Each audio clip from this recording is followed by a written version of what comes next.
Welcome to Sabs podcast. I'm your host, sabrinasalvati. If you're new, I want to let you know that Sabs podcast is a part of Revolutionary Blackout Network. And you can catch me there on Thursdays for the Sabby and JB show. You can catch me here on Tuesday, Thursday, Fridays, and every other Sunday. I want to give a shout out to everyone watching on YouTube, Rockfin, Twitter, and Rumble. And yes, ladies and gentlemen, that was Philadelphia. After winning the Super Bowl, that's what you saw there, folks. And believe it or not, it happens in Boston too.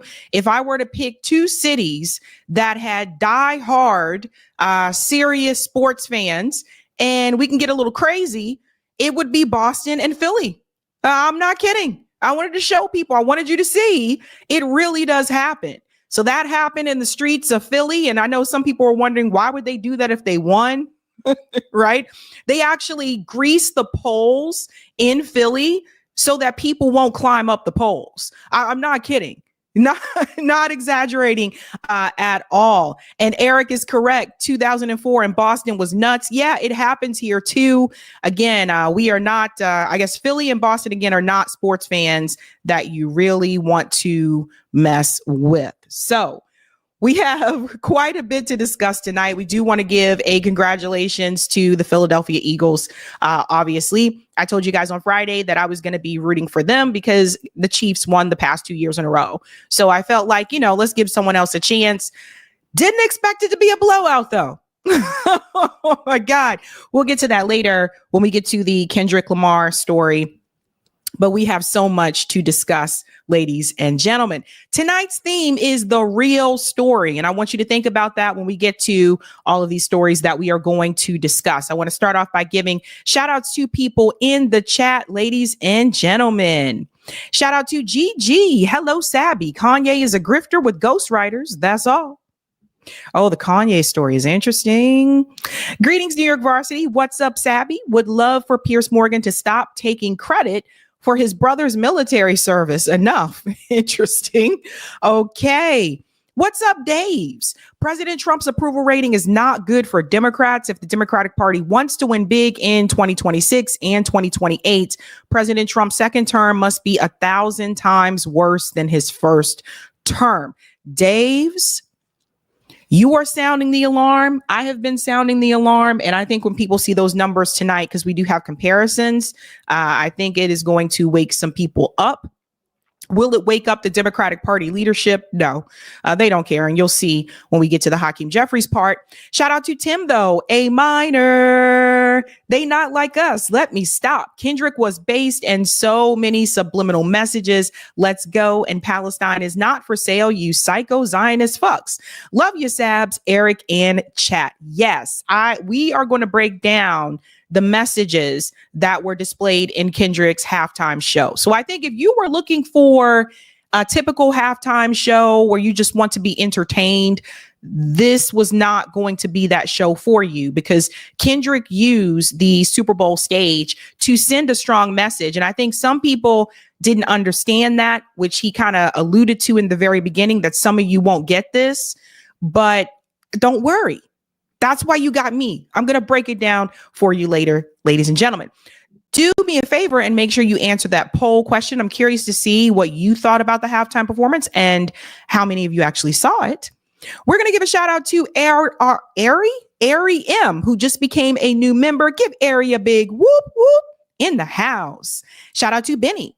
Could you interview Vijay Prashad? I can try. I think I tried to find contact info for him before and I didn't have luck, but I can try again.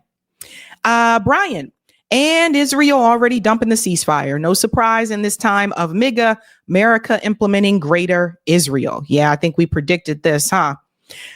Greetings, automation. Kanye upset. Oh, hell no. What a travesty. Shout out to Francis Warnock for becoming a new member. Give Francis a big whoop whoop. Greetings. Shout out to Hannah, says Sabby. Greetings, Lorez. Hi, Sabby, Eric, Corey, and RBN fam. Love the halftime show even more after understanding all the symbolism and references. It was amazing art. Somebody should check on Drake. Beaten as badly as Chiefs. Yeah. What's up, Larez? Shout out to Lauren, says, need another option in poll for sucked the rutabaga. Shout out to Mark, says, Sabby. Greetings, Crom, says, Sabby, great interview with Glenn Greenwald. Thank you. Yeah. If you guys haven't seen that interview, check it out. I had an interview with Glenn Greenwald, and I believe that uploaded yesterday. I think it was yesterday that interview posted. So there's some interesting things that he said. So check that out. What's up, Trusting Success? Sabby, let's discuss these scammers and schemers. That's right. Shout out to Notori Since Fire. Greetings, the crazy puppet says, yeah. Yeah. Shout out to Dawn, says Piers Morgan is a devil. Dawn coming just right out the gate. Right out the gate. Greetings, MNM. Any more choices of survey? We can only have 4. They only let you put 4 there. So sorry. Shout out to Kimi, says, roll that beautiful doobie doobie doo music. Shout out to Ancient Crustacean. Hey, y'all hearing about this article? It's a study stating it only takes 3.5% of the population it takes to defeat fascism. No, I didn't hear about it, but Eric's my producer in the background. Eric, remember we've been saying 5%? So that's interesting. Only 3.5%. That's good to know. Shout out to James, says Sabby, the champion. And greetings, Anonymous Doe. I think that Kendrick performance was beyond boring. And either someone else should have been chosen or he should have had to share the show with someone else like they did Shakira and J-Lo. Boring. Yeah, I think if you wanted entertainment, that wasn't what you got, right? Like you got a message. So I'll get to that. And Roger says, Sabby, I'm bumping that gangsta beat in back with the windows open. Hello. And greetings, Old Woodworm, says hello from Ireland. Hello. I'm always impressed by, the international community. Okie doke, folks. So we do have quite a bit to cover tonight. Let's go ahead and give a shout out to everyone who is a Sabby patron. And we will do call in tonight after the show. So stay tuned for that. I'm pretty sure you guys will have some things to say. Shout out to everyone who is a Sabby patron. If you're interested in being a Sabby patron, I have 5 categories: Ultimate, Sabinators, Sabsters, Rolling with the Homies. And of course, there are Sabbies as well. I don't know if everybody remembers that song. It's by Coolio, Rolling with the Homies. It was in the movie Clueless. Rolling with the Homies. Yak on I. Back when Coolio was a thing, I miss that kind of music. I miss that type of rap, like Coolio, And of course, we also have members. That's right, members. And I want to give a shout out to everyone who's a new Sabby patron. I already shouted out Simonette last show, so sorry about that. But shout out to James Cloud Jr., Luke Carlos, R.O. the RT Rebel. I like that name. And Eric Jensen. Thank you guys, all of you, so much for your support. Appreciate you. They are newbies and they are welcomed. So, what are we going to talk about tonight, guys? Oh boy, we have so much to say. Let's go ahead and show that beautiful thumbnail so you can see what we're discussing tonight. Ladies and gentlemen, it's been a crazy past 48 hours, I would say. It's been crazy. Tonight, ladies and gentlemen, we are discussing Kanye West upsets Piers Morgan. Yikes. Who has Kanye not upset over the past 48 hours? He has been on a rampage. Oh my God. I know some of you are not on X. So you're going to hear all about this tonight, but Kanye had one of his moments and Piers Morgan decided to get involved. Of course he would. But even with that, I want you to think about what is the real story. We're also going to discuss Donald Trump's approval rating. Holy crap. This is not good news. And Dave's mentioned it in the chat. This is not good news for the Democratic Party. We're going to get into that tonight. We're going to compare some numbers between Donald Trump and where Joe Biden was at this same time in 2021. So we're going to make that comparison. We're also going to discuss, and this is going to be an interesting story, Kamala versus Trump on Gaza. So Donald Trump is doubling down with his Gaza plans. We're going to get into that. We're going to bring up this issue with the King of Jordan, who was here in the United States to meet with Donald Trump as well. And then we're going to get to something that I've been telling you all along about where Kamala would have been with this particular situation. And we have evidence of that now. A shout out to the panel that was on MSNBC revealing what the uncommitted movement went through when they spoke with Kamala. So we're going to get into all of that. We're also going to discuss, and this is a big one, Elizabeth Warren and the Consumer Financial Bureau. That one is important. Donald Trump has made some changes there.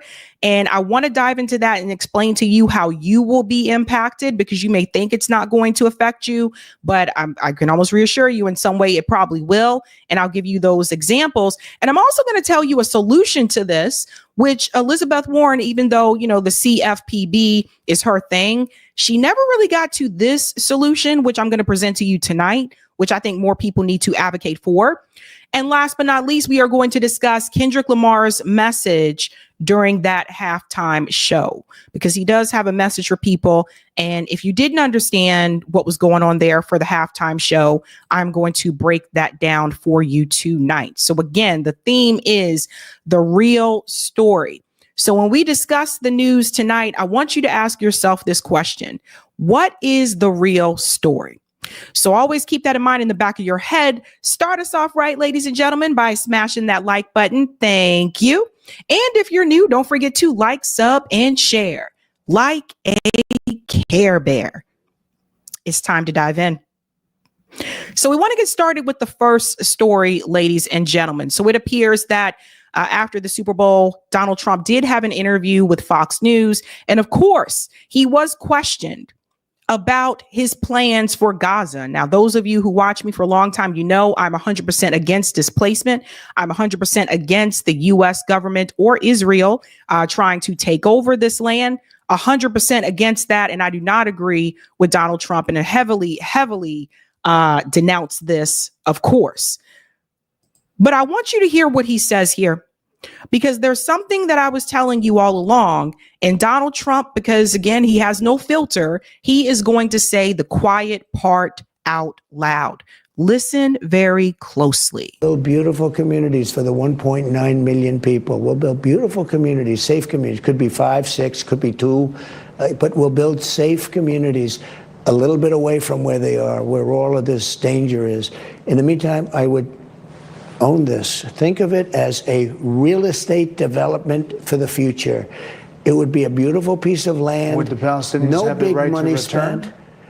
No, they wouldn't, because they're going to have much better housing, much better.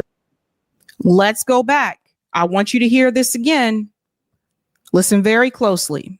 Own this. Think of it as a real estate development for the future. It would be a beautiful piece of land. Would the Palestinians have the right to return? No, they wouldn't, because they're going to have much better housing, much better. In other words, I'm talking about building a permanent place for them, because if they have to return now, it'll be years before you could ever. It's not habitable. It will be years before it could happen. I'm talking about starting to build, and I think I could make a deal with Jordan. I think I could make a deal with Egypt. You know, we give them billions and billions of dollars a year. So that's the quiet part out loud. So he is asked, will the Palestinians have the right to return? And Donald Trump says no. You see, this is what I've said before. Usually when there is rebuilding, and this can happen here in the United States too, it's happened. This is how we go through gentrification. It's happened here. I've seen it happen here in Boston. Usually when there is rebuilding and you have to move out, usually no, you will not be able to return. And if you are already there, you'll be priced out. That's usually how it's happened here in the US with gentrification. But this particular situation here in Gaza, this is the quiet part out loud that Kamala Harris was not going to say. Do you understand what I mean when I say that Republicans are overt with their message, at least Trump is, and Democrats are more covert? Don't forget that Kamala Harris also said that Gaza will have to be rebuilt. Now, she didn't follow that up with, well, no, they won't be allowed to return. But that's what the Democratic Party does. They're notorious for this. They'll leave certain things out and just tell you the part that they think you want to hear, especially if they're trying to get your vote. But Donald Trump is saying this out loud. What did I tell you?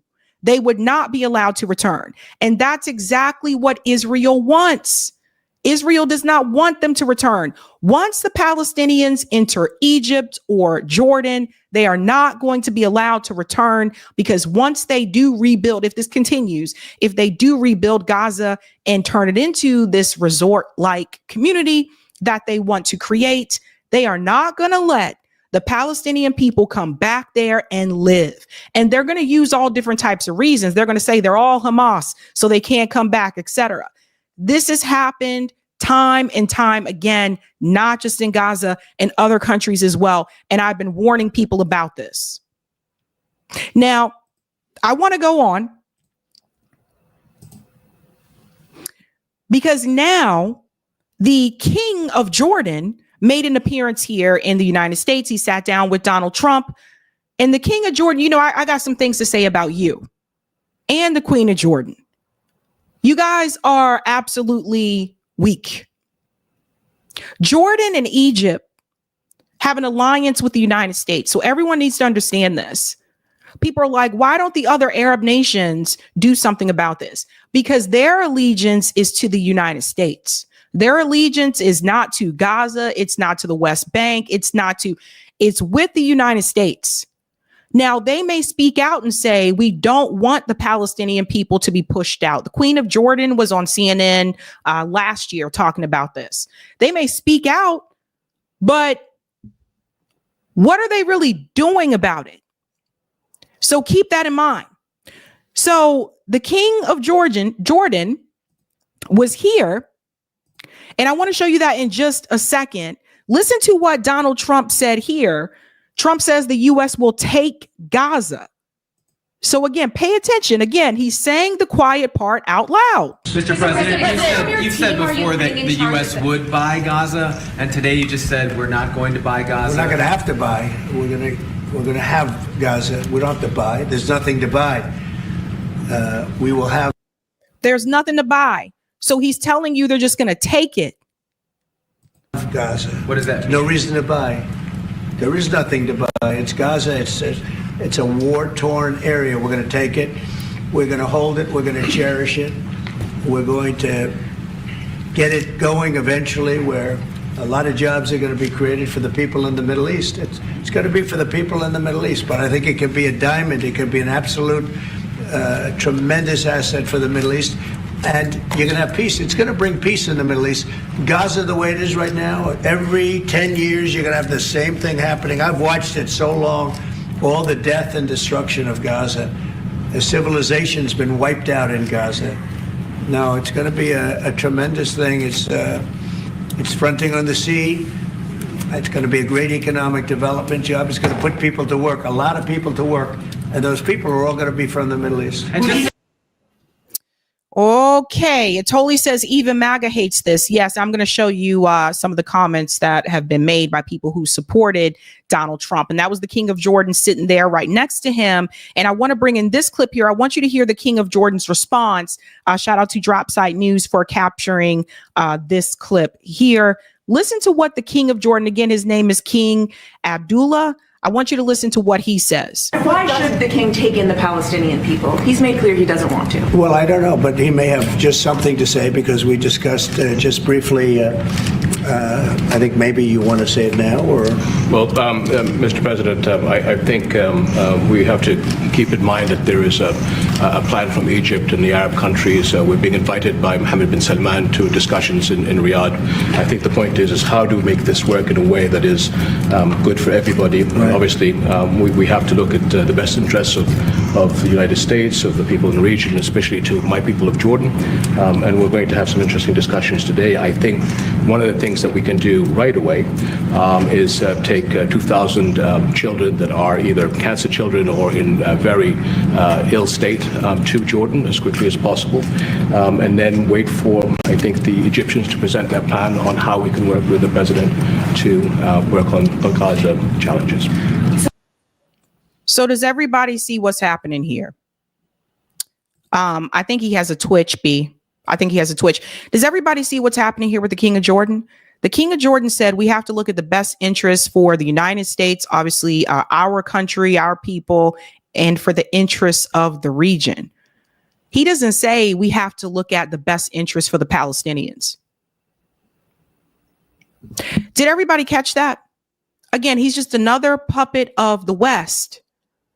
That's why when people said, why don't the Arab countries step up? I mean, Iran's the only one that's willing to like push back against Israel. They're not pushing back against Israel because they're in it's the same team. They're all in an alliance. Now, it looks some kind of way. It looks some kind of way because, dude, they're your people. The Queen of Jordan is Palestinian. There are Palestinians in Jordan. When Nico House went to Egypt last year, Nico said he was surprised there were Palestinian refugees in Egypt. There were Syrian refugees in Egypt. There were Sudanese refugees in Egypt.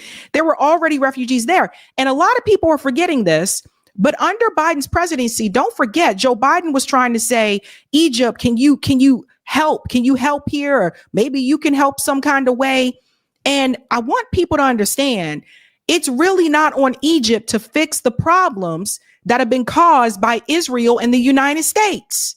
It really isn't. Plus, Egypt and Jordan, they know exactly what Israel is trying to do. This is what people have to understand. They know they're trying to ethnically cleanse the land. So he says he's willing to take in 2,000 children that are sick, right? The Palestinian children that are sick. And I'm trying to tell you, this is how it starts, right? So first you take in 2,000. Then the next thing you know, there's the push to, well, go ahead and take in another 2,000, another 2,000, another 2,000. And before you know it, the area is cleansed, ethnically cleansed. Again, the King of Jordan right here, ladies and gentlemen. I want to tell you, excuse me, wait, just please.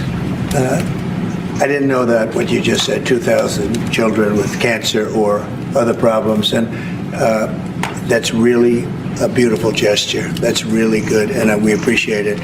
And we'll be working on the rest with Egypt. I think you're going to see some great progress. I think with Jordan, you're going to see some great progress. Three of us, and we'll have some others helping, and we're going to have some others at a very high level helping, and the whole thing will come. It's not a complex thing to do. And with the United States being in control of that piece of land, a fairly large piece of land, you're going to have stability in the Middle East for the first time. And the Palestinians, or the people that live now in Gaza, will be living beautifully in another location. They're going to be living safely. They're not going to be killed, murdered, and having to leave every 10 years, because I've been watching this for so many years. It's living beautifully in another location. Now, he says he's been watching this for so many years. And who has been causing the problems? Who occupied the people? Who oppresses the people? Israel. So I love how, everybody's trying to say, oh, it's all because of Hamas, which Netanyahu funded, by the way. You don't get a Hamas if you don't occupy the people. You don't get a Hamas if you don't oppress the people, if you don't cage the people in. So the reality is, this is Israel's fault. Israel made it very clear that they wanted to destroy Gaza, and Netanyahu said he wanted to make Gaza unlivable. And that's exactly what he has done. It's nothing but trouble. Everyone's being killed. They're being robbed. It's like living in hell. And they're going to end up having a great home, great families that don't have to get mugged and killed and beaten up and harassed by Hamas and everybody else. And I know we'll be able to work something. And what you just said about the 2,000 is fantastic. It's so beautiful. It's music to my ears. He says it's music to his ears, and it's music to Benjamin Netanyahu's ears too. They all want this to happen. Now, let me show you what the King of Jordan is doing, right? So then he puts out this statement after saying what he said. I reiterated Jordan's firm position against the displacement of Palestinians in Gaza and the West Bank. This is the unified Arab position. Everyone's priority must be to rebuild Gaza without displacing its people and to deal with the difficult humanitarian situation in the Strip. So do you know what I notice? Notice he doesn't say anything about Israel. Nothing about what caused all this. Nothing about that. That's how you know, guys. I've been trying to tell you. They're all a part of the Western alliance. So they're going to do what they feel is best with their relationship with the United States government, not what is best for the Palestinian people. So he says this, but saying that and doing that are two different things. He told Donald Trump right there, oh, we got to talk to Egypt and work something out with them as well. And It's already starting. It's already starting, ladies and gentlemen. When he said he'll take the 2,000 children, it's already starting. And this is not to say that those children should not be helped. But I think what people need to also understand is that the hospitals are ruined because Israel purposefully ruined the hospitals. They ruined the school. They destroyed the schools. So there is no education. They killed the journalists. So there's no source of information. They destroyed the hospitals so that you can't heal the sick and the wounded. So you had doctors over there performing surgeries on children without anesthesia. This is all a part of the plan to ruin it all. Now, Ron Paul has a message for Donald Trump. And I want to bring this up here again. Ron Paul, I don't agree with him on most things, but I agree with him here. I want you to hear what Ron Paul has to say. Neither are most Americans. In fact, polls show that the majority of Americans oppose providing military aid to Israel or other countries. One of the best comments was made by libertarian scholar and podcaster Tom Woods. He suggested that Trump-Gaza's proposal is the type of wasteful overseas spending that DOGE should be working to eliminate. Trump's plan has also been criticized by the government of Saudi Arabia. Yep. This could mean that if President Trump follows through with this proposal, it will further push Saudi Arabia away from the United States and toward the BRIC alliance. Some of the BRICS nations want to challenge the dollar's world reserve currency status.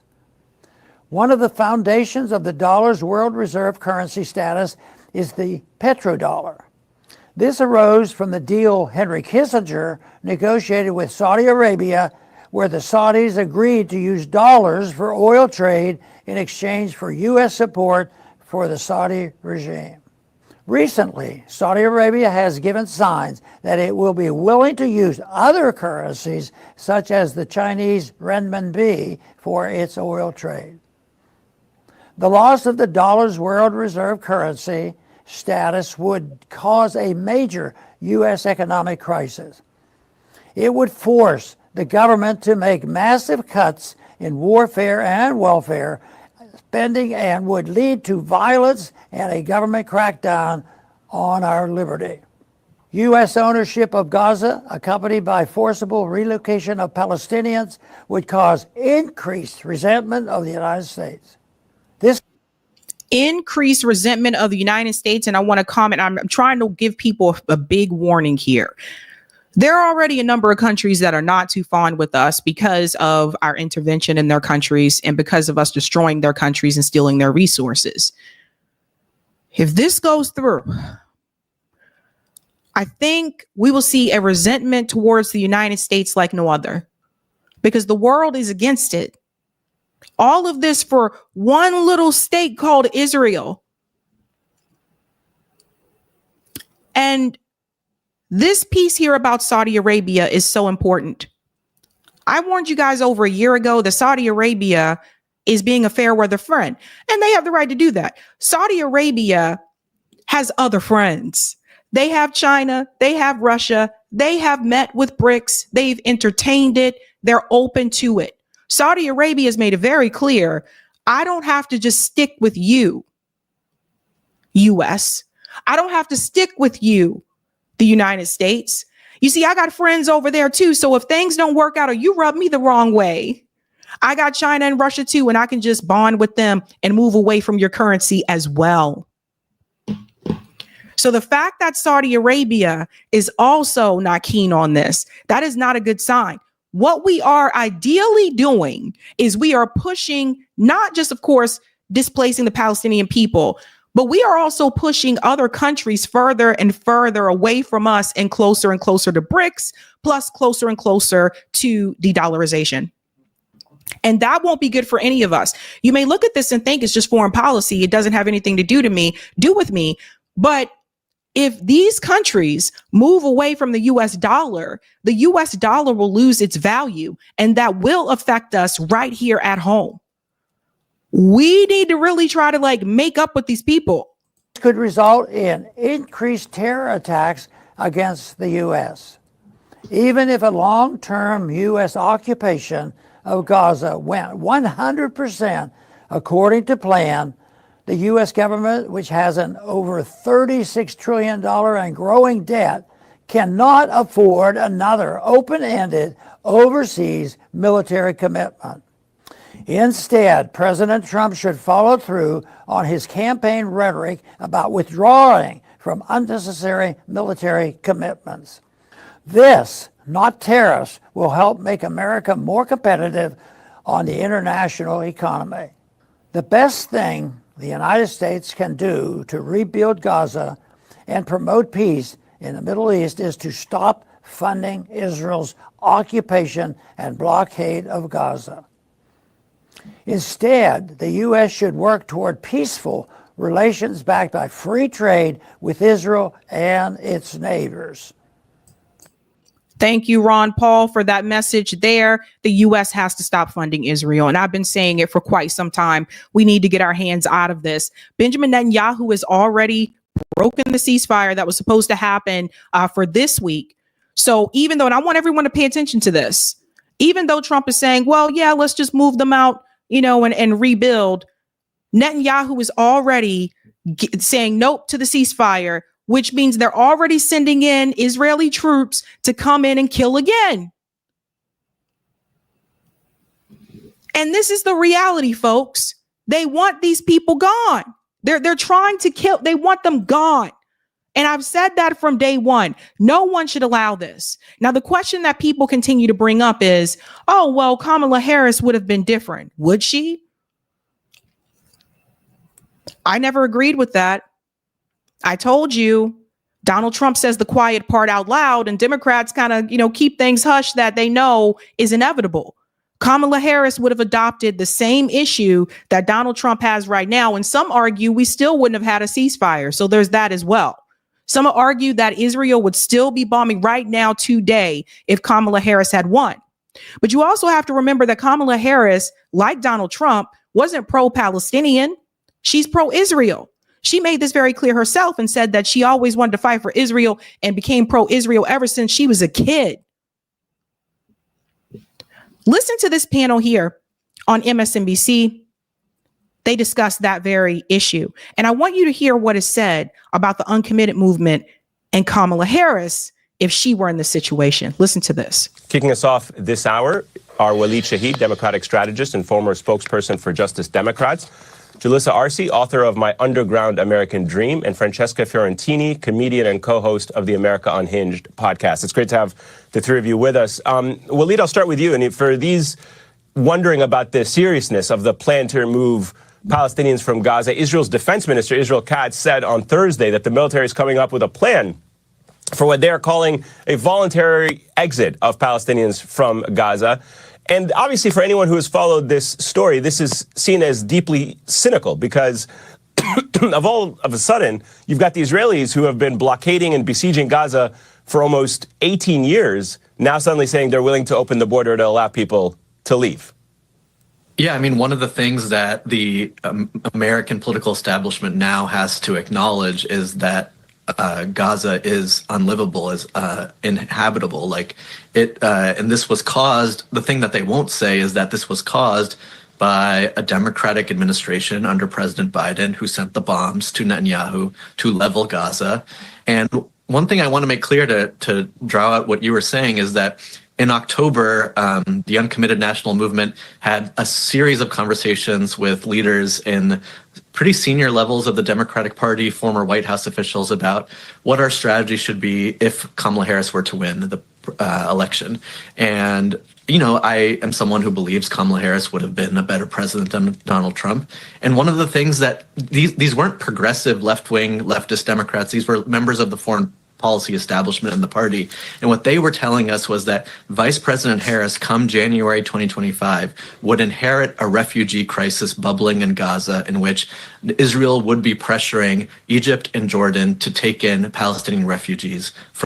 Pause. This is the part I think everyone needs to pay close attention to. This is what I was trying to tell you. That's coming from the uncommitted movement. Remember, they were asking for a ceasefire and to stop arming Israel. And they also said that they were still endorsing Kamala Harris. Does everybody remember this? They were endorsing her. And one of the uncommitted members wanted to speak on the stage at the Democratic National Convention and was denied the ability to do so by Kamala and her staff. But they let Israeli family members speak on the stage. If that doesn't tell you right there and there that, again, she was pro-Israel, she was not pro-Palestine. She was not standing up for the Palestinian people. She said just enough to make you think that she would do something differently. This gentleman here, who's a part of Justice Democrats, is making it very clear that when Uncommitted had that conversation with Kamala Harris, they said that she would inhabit the same situation where Israel would be pressuring Egypt and Jordan to take in the Palestinian population. And that's exactly what we see right now with Donald Trump's administration.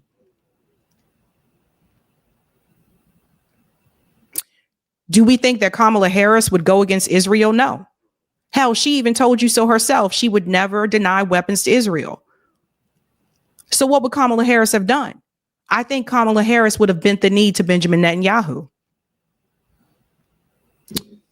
Let's continue.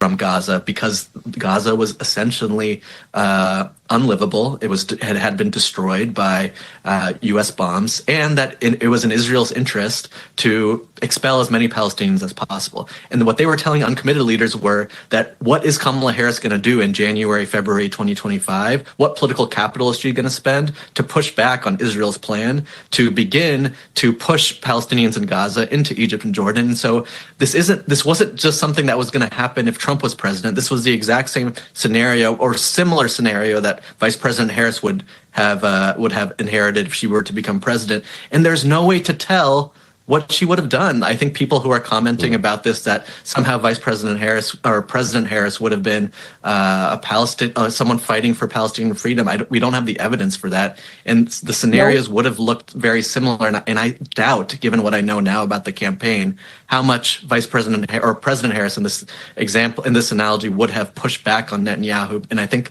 the plans would have been exactly kind of the same. Her record has always been pro-Israel. It's always been pro-Israel, not pro-Palestine. Like, if you were to look at my record, obviously you would see a difference between my record and Kamala Harris's record. But her record, no. Eric, I think Eric was asking, how is Francesca on MSNBC? That's Francesca there, who was a part of TYT. It was brought to my attention by a friend of the show, Roger Meadows, that she had a show on MSNBC years ago. I didn't know this. Roger sent me the link to it and I was like, oh crap, I didn't know about that. So apparently at some point she must have been like a contributor or something like that, but she's been on there before. But that gentleman right there is from Justice Democrats. So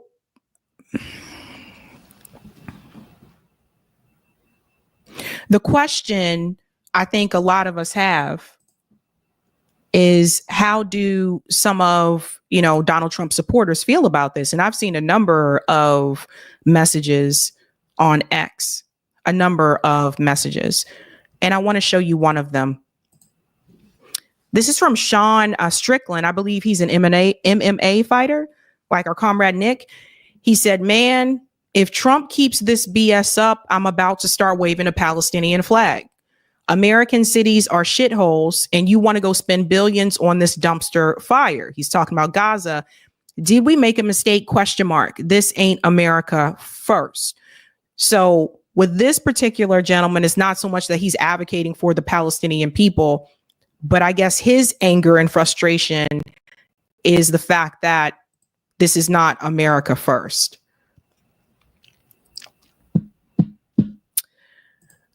And I will say this to answer your question, Leon Gardner, where's Jill Stein? Jill Stein is actually prepping for a rally conference with Shama Sawant in Seattle for February 22nd to fight back against the rich. Chris Hedges is also going to be a part of that rally as well. And I'm pretty sure you might even know this. I think you're just trolling. I think my question to you is, where is Kamala Harris? Where has Kamala Harris been since this whole Gaza deal was announced? Where is she at? Where is she hiding at?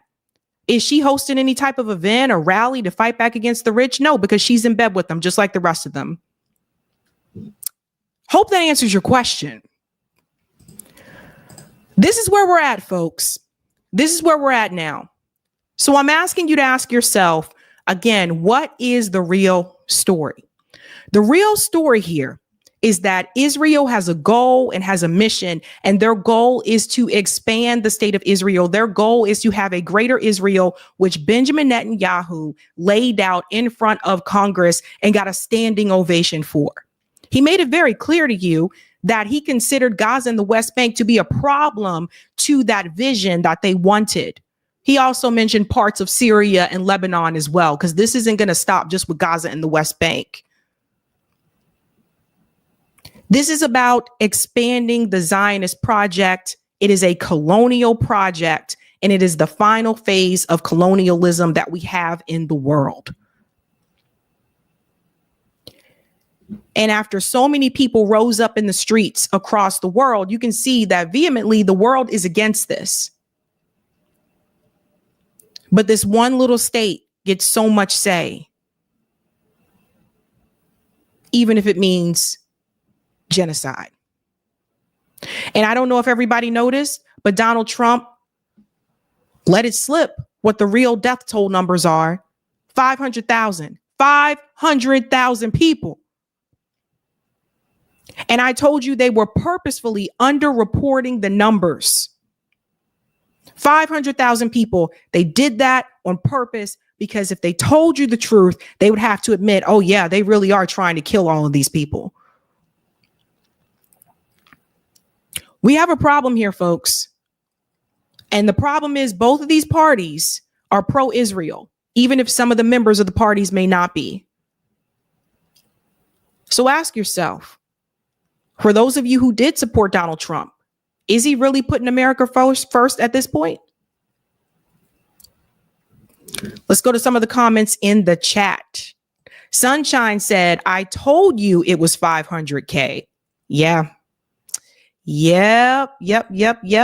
Sunlight says, great comeback, Sabby. Where is Kamala? More importantly, where is that money? Inquiring minds want to know. Shout out to the Crazy Puppet for gifting 20 Sabby Sabs memberships. Thank you, Crazy Puppet. Thank you, Roger. Imagine what people would say if that was us. Exactly. What's up, C. Gray? New subscriber that just ran into you on YouTube. Welcome. And thank you. Thank you, Immortal Technique. No matter who the U.S. president is, they all give billions of dollars to Israel and military aid every year. U.S. Congress representatives, Republican and Dems is run by dual citizenship. Thank you for this one. All violence is wrong, but so is the supremacy. Thank you for this one. It's called the Greater Israel Project. That's right. Thanks, John. Since you mentioned music earlier, what do you think of 3 Days Grace or Linkin Park? To be honest, Crawling is the only Linkin Park song I like. I like some of Linkin Park's older songs. It's this way with a lot of bands. Some of their older stuff I thought was pretty good, but the newer albums I kind of drifted away from. You know, Crawling is a good one though. Thanks, Real Talk Tim. King of Jordan is a sellout, full stop. Shout out to Cloudness, who's been a member for 6 months. Kendrick codified the message for Black Americans so it wasn't for everyone to understand. For us, by us, be one fam. It's about damn time. Deal with it. Thank you, Janice. His people should depose him. Thanks, Thomas. Why are we helping the ethnic cleanse? That's a good question, Thomas. Everyone should ask this question, right? Everyone. Resources there on the Gaza coast. There's gas lines there. They want the resources. They want the land. Joe Biden said this a long time ago. He said, if there wasn't an Israel, we would have created one. Keep that in mind. The Oracle, why don't the reporters ask Trump if he's willing to speak to a representative of the Palestinians? That's a good question. They're not going to ask that one. Eric says, how different? Yeah, I answered that one. Thank you, Sam. Stein was on Al Jazeera yesterday and Dr. West was on today. Yep, they know. They're just trolling. Thank you, Trust and Success. Kamala is busy washing greens in the tub. The uniparty is complete trash. And thank you, Melanie. He probably said similar during his disgusting Congress speech, but I think you mean Netanyahu's speech to the UN, the blessing and the curse, right? The blessing and the curse. Yeah, that was gross. Let's get the comments on Rockfin and we'll move on to the next story. All right. Thank you, Roger. The Saudis will soon be singing to the U.S. to the left, everything you own in the box to the left. You must not know about me. You must not know about me. I could have another you by tomorrow.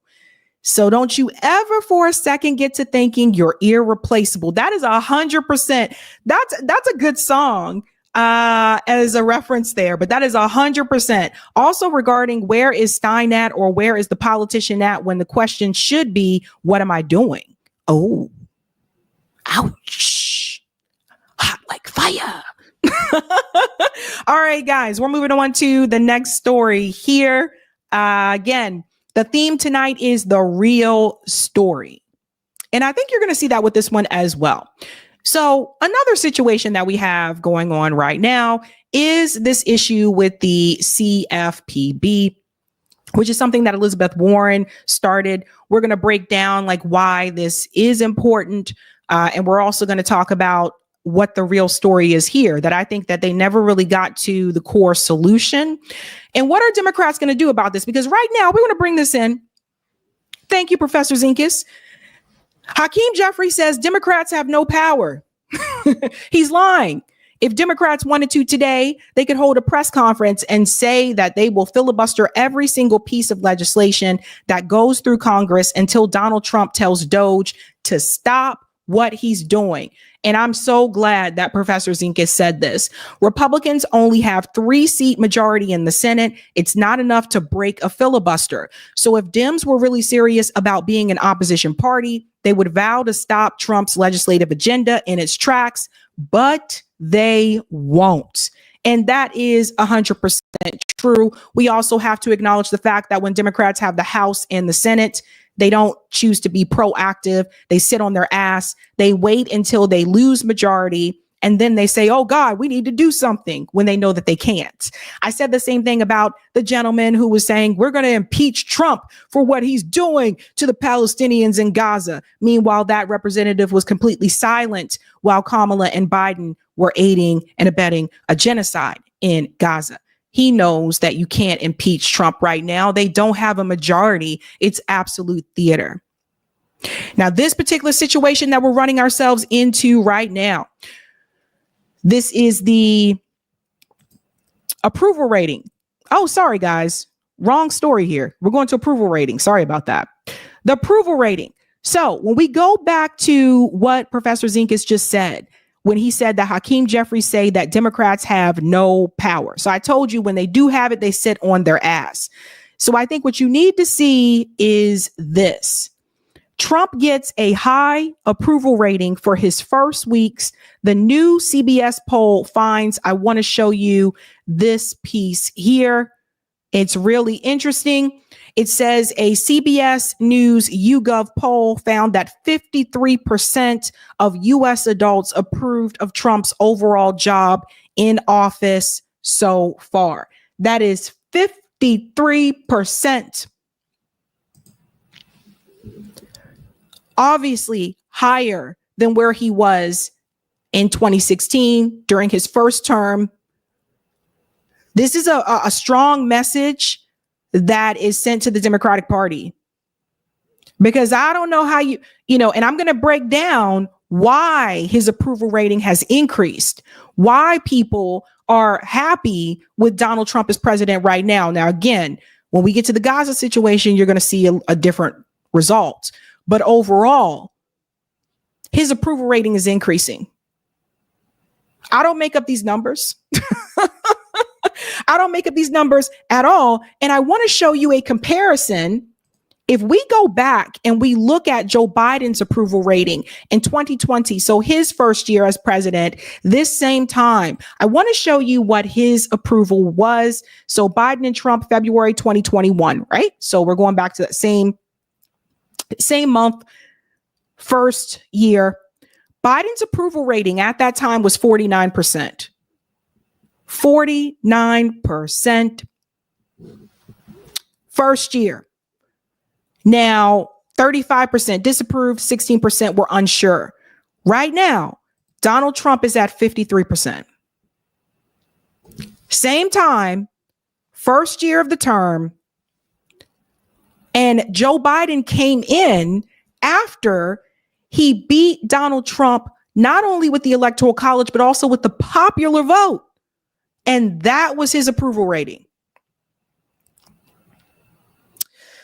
Collage says, why is it increasing? We're going to get to that. So this isn't good for the Democratic Party. Like, I don't know what to tell you, folks. I don't know what to tell you, but we're going to get into this clip here where they break down some of these numbers. And I've been saying it for years. I said it all through Joe Biden's presidency, is like, you guys did not deliver on your promises. This is a big one. A big one. Let's go ahead and bring this clip in here. CBS News out with a new poll showing that Americans seem to be liking what they're seeing, but it's a mixed bag. Yeah, I mean, look, it's not just CBS. I like to take an average of the polls. And holy smokes, I mean, look at what the difference is between now versus 8 years ago during the first Trump term, right? This is Trump's net approval rating on February 10th. You go back to 2017, Trump was already underwater at -5 points on the net approval rating. That's approval minus disapproval. What a difference 8 years makes. He's on the positive side of the ledger at +4 points. And again, it's not just the CBS News poll. We're talking about the Gallup poll. We're talking about the Ipsos poll. We are talking about the Pew poll. All of these respective pollsters have Trump in a better position now than they did 8 years ago. The bottom line is Americans are far more likely to say they like what they're seeing now versus what they felt during Trump's first term. Okay. So does everybody see this? Because I want you to understand, these aren't just Republican voters. So this should be a warning to the Democratic Party. Because as I said before, you beat Donald Trump in 2016. You lost him in 2016. You beat him in 2020. And then you turn around and you lose to him again. And as much as people are just like, oh, Gaza, whatever, we're not worried about that. We're not focused on that. I want to make something very clear. MLK talked about this as well. We're talking about crimes of the empire abroad. It always comes back home.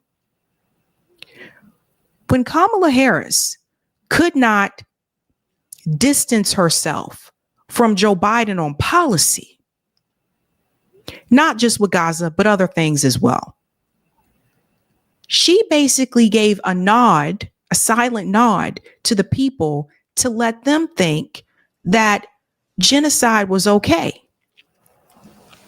She didn't even want to call it a genocide.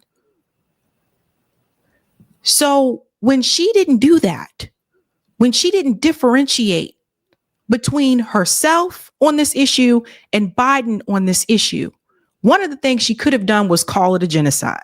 Another thing that she could have done was obviously agree we're going to do an arms embargo against Israel.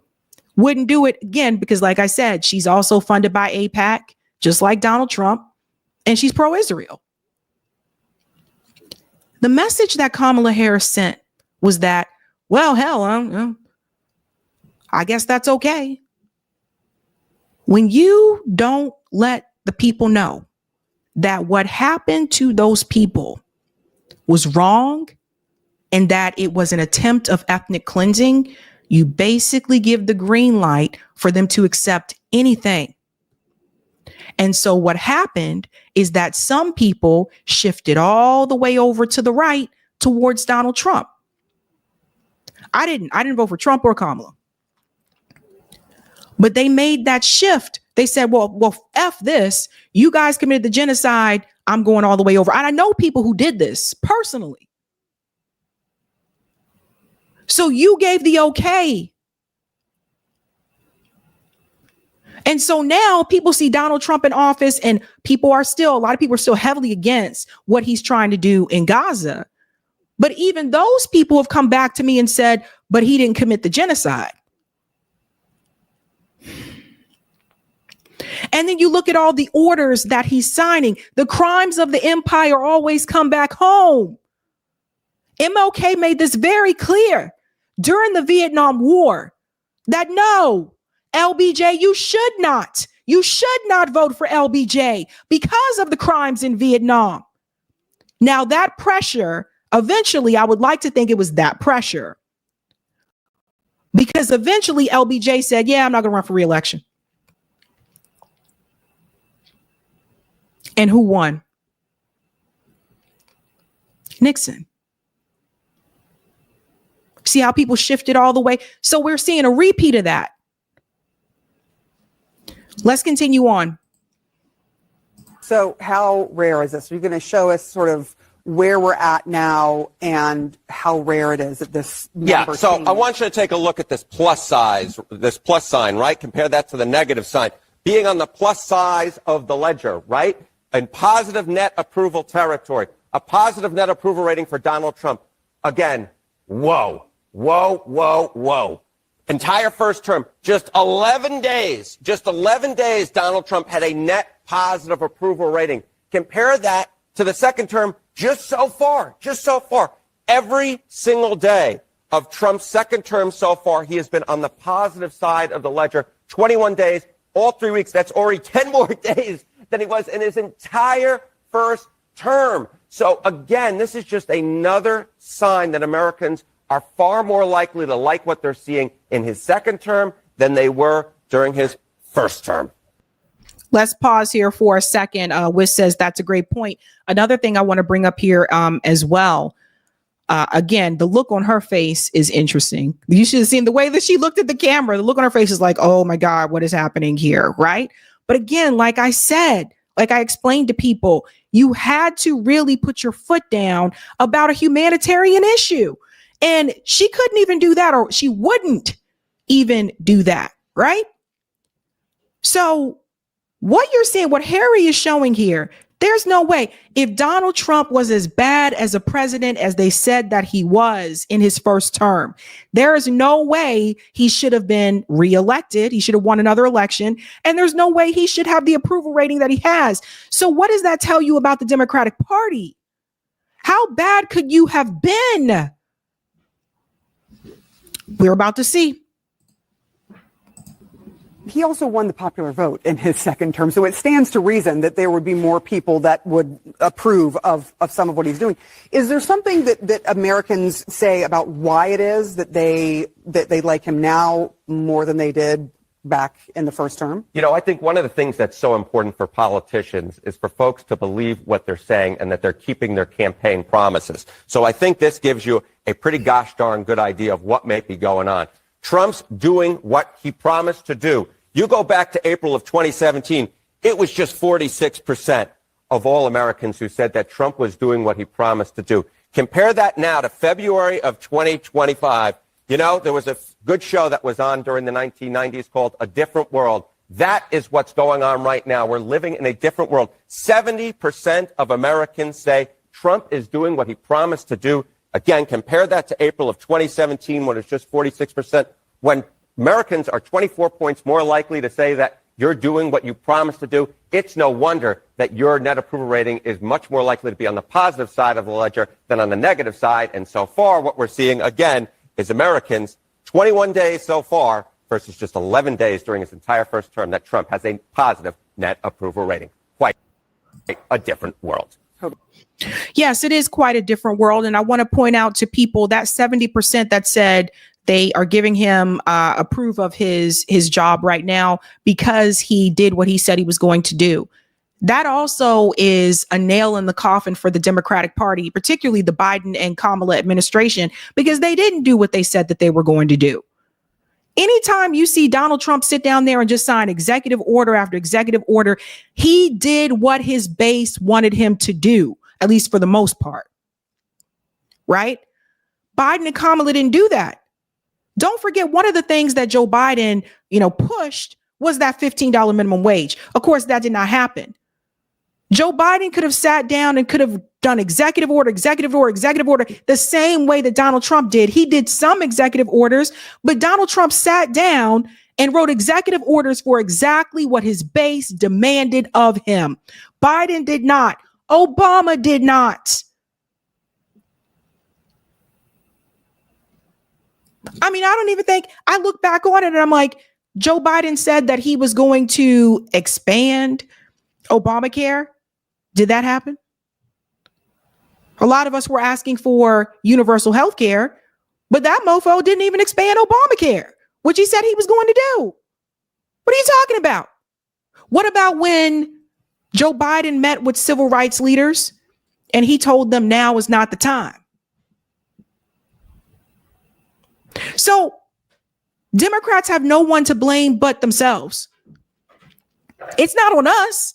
All these people are coming out pointing fingers at the people who didn't vote and pointing fingers at the people that voted third party instead of pointing fingers at Biden and Kamala and Hakeem Jeffries and Nancy Pelosi and Chuck Schumer and the donor class.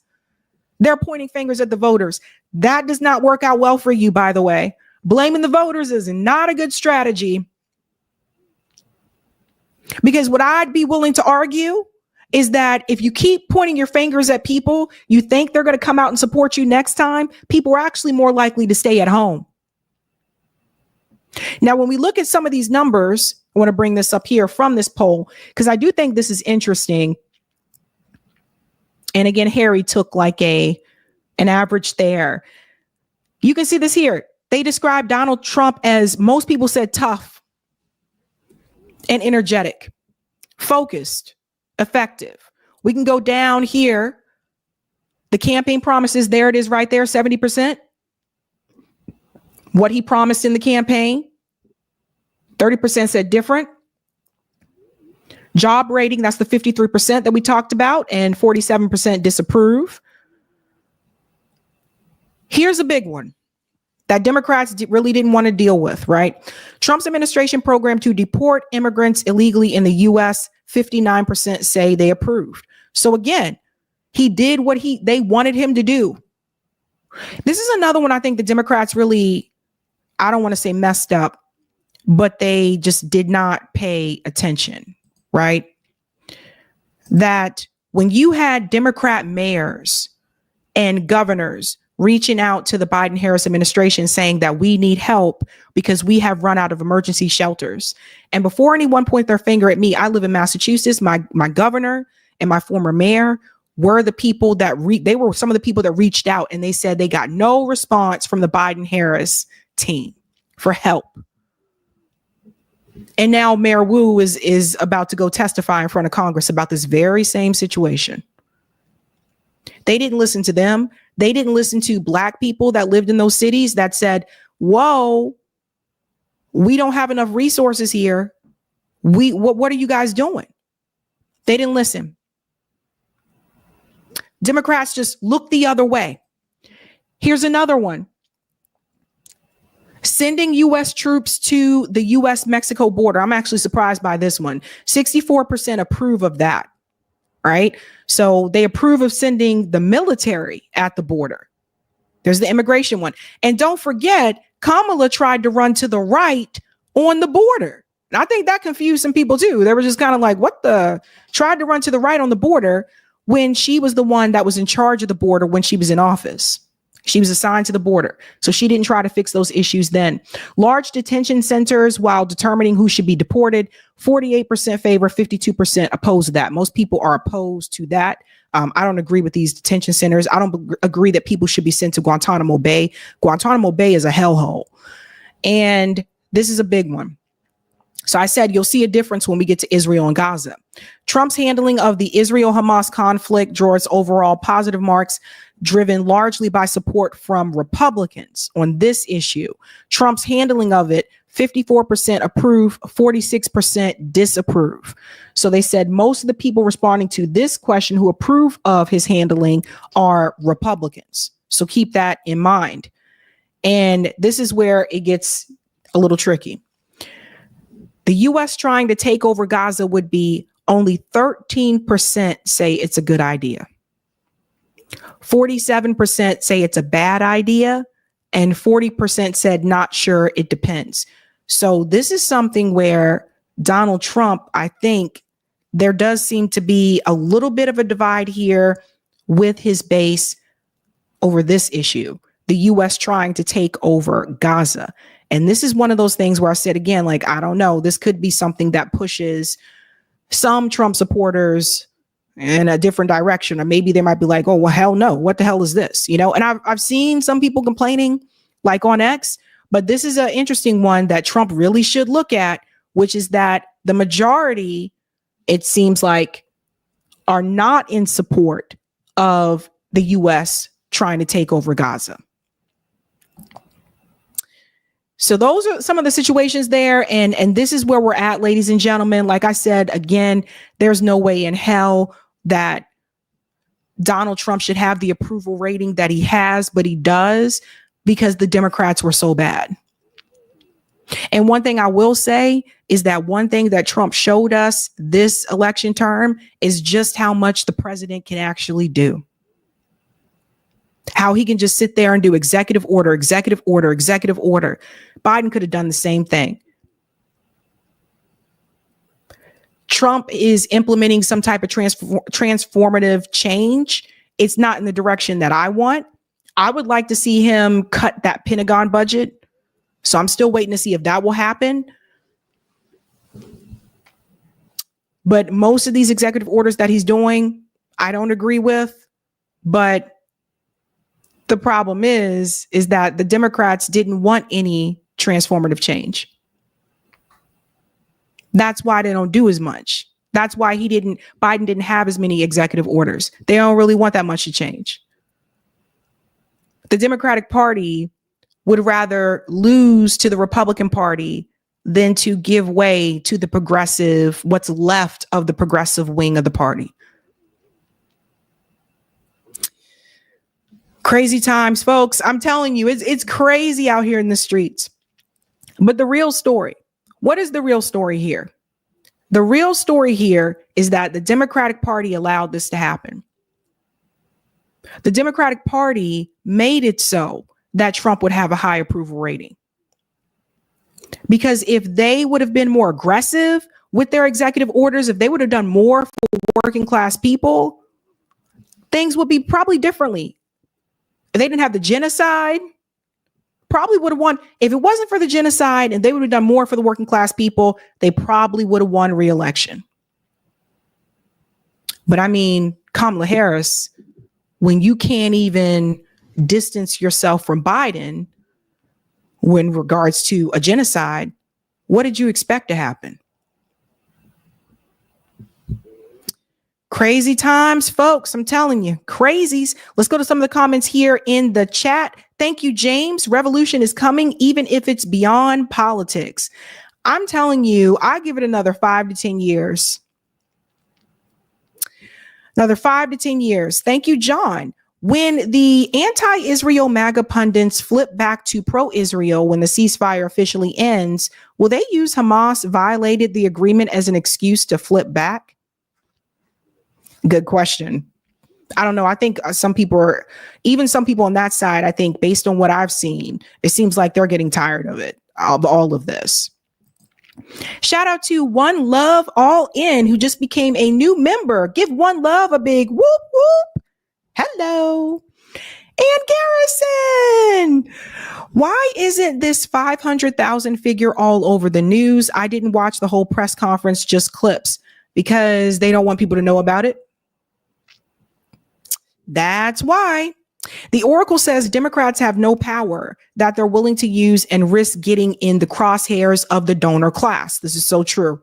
There it is. Shout out to Melanie, who's been a member for 4 months. By the way, guys, you can be part of the YouGov polls just by signing up on the site. I'm on there, and you can win gift card money by answering enough of them. Oh, I didn't even know. This is interesting. I didn't know you could sign up to be a part of a poll. Thank you for letting us know, Melanie. Thank you. Where's the love? It's no surprise folks are walking away from the Democratic Party. The party's minority leader admitted they have no power. Losers. Brian, true Sabby, but those 90 million or some Americans could have voted for Stein or West or De La Cruz. Not voting does absolutely nothing to help either. We will get nowhere with all of these non-voters. I think people are just tired, Brian. I hear you, but I think people are just tired. Shout out to Kenny Dandy for becoming a Sabby member. Give Kenny a big whoop, whoop. Hey. And Yala says Pacman is propping up AOC at the leader of the LEF. Of course he is. Of course. I told you guys about some of these influencers, right? Told you. Hey. All right, guys, go ahead and smash that like button if you haven't done so. And we're moving on to the next story. Again, ask yourself, what is the real story? So another thing that is happening is the consumer, this protection bureau. We're going to get into this crazy stuff going on here as well. This is another thing that Trump and Elon Musk are wanting to suspend, at least for now. And I'm going to explain to you how this could impact you and you may not realize it. And also the direction we should really be pushing for, right? This is Elizabeth Warren's thing. Like, this is her baby, right? And I still call Warren a snake because she did Bernie dirty, right? But Bernie should have called her that. Bernie should have called out Elizabeth Warren for what she did. But this is her baby. And I want to bring this up here. The Consumer Federal Protection Bureau handles cases where big banks scam customers with hidden fees, ensures medical debt doesn't impact credit scores. That's the big one. Protects against gouging from collection agencies. Billionaires are not for the people. And Zeneb is responding to this tweet here from Elon Musk, where he says CFPB RIP. Now, this is one of another organization that they feel we don't need to put money into that, right? Like, they're trying to gut parts of the federal government, at least some of that spending. And this is another one of the organizations that they want to do away with. But the point that Zeneb made here about medical debt. Now, this is something that crosses political lines, right? I know people that are Democrats that had medical debt, Republicans that had medical debt, independents, etc. You know, medical debt doesn't know a political party, right? They just know, okay, you may not have enough health insurance, so this is just you have this debt that you have to deal with. The CFPB protected those individuals from having that medical debt impact their credit score. So we're talking about people that may have emergency room medical bills, medical debt, maybe something happened and you didn't know, and this is not to say that you don't work, but even if you do work, you can have inadequate health insurance, or maybe the insurance company just decided that they're just not going to pay. It happens. I've been through it. Some of you have been through it. One of the terrible things about it is having it impact your credit, because then it stays on your credit for 7 years, right? And emergencies happen, like medical emergencies happen. You can't control what health insurance you have for most of us. It's what your employer offers. So removing this, that would change. So if you have any type of, think about this. I want you guys to go through some of your, go through some of your bank statements, whatever you need to do. Go take a look at your budget, because it could happen to you. And if it did happen to you, say it happened to you recently, if they remove this, that could change everything. That means that your medical debt could now be a part of your credit score. So keep that in mind. The other part here is, again, preventing big banks from scamming customers with hidden fees. But I'm going to tell you another solution to the big banks issue here. Now, we do dive into this a little bit more. This is an interview with the former director of Consumer Financial Protection Bureau. I think Zeneb said federal. Shout out to Case Study QB here for this clip. I want you guys to hear just a little bit more about this, about what this does. Turmoil today for America's chief financial watchdog. The acting director of the Consumer Financial Protection Bureau, Russell Vogt, has told workers to, quote, stand down from performing any work task. Big picture, there's currently no federal regulators safeguarding Americans' money from unfair banking practices. And right now, it's unclear when the agency's work will resume and if it will resume. Officials said Sunday that the headquarters here in Washington are closed this week. Joining us now is the former director of the CFPB, Rohit Chopra. He was removed from his post by President Trump earlier this month. Rohit, thank you so much for being with us. As you watch what the Trump administration is doing here, why do you think they're doing it? Well, I don't know. I mean, we need to protect people from some of the biggest powerful corporations in America. And over the past few years, we took action so they would forfeit billions of dollars from people that they cheated. Companies like Wells Fargo, Goldman Sachs, and more. And the truth is, people are really worried about high credit card interest rates, how they're going to pay their mortgage. We don't want to see their pocket picked.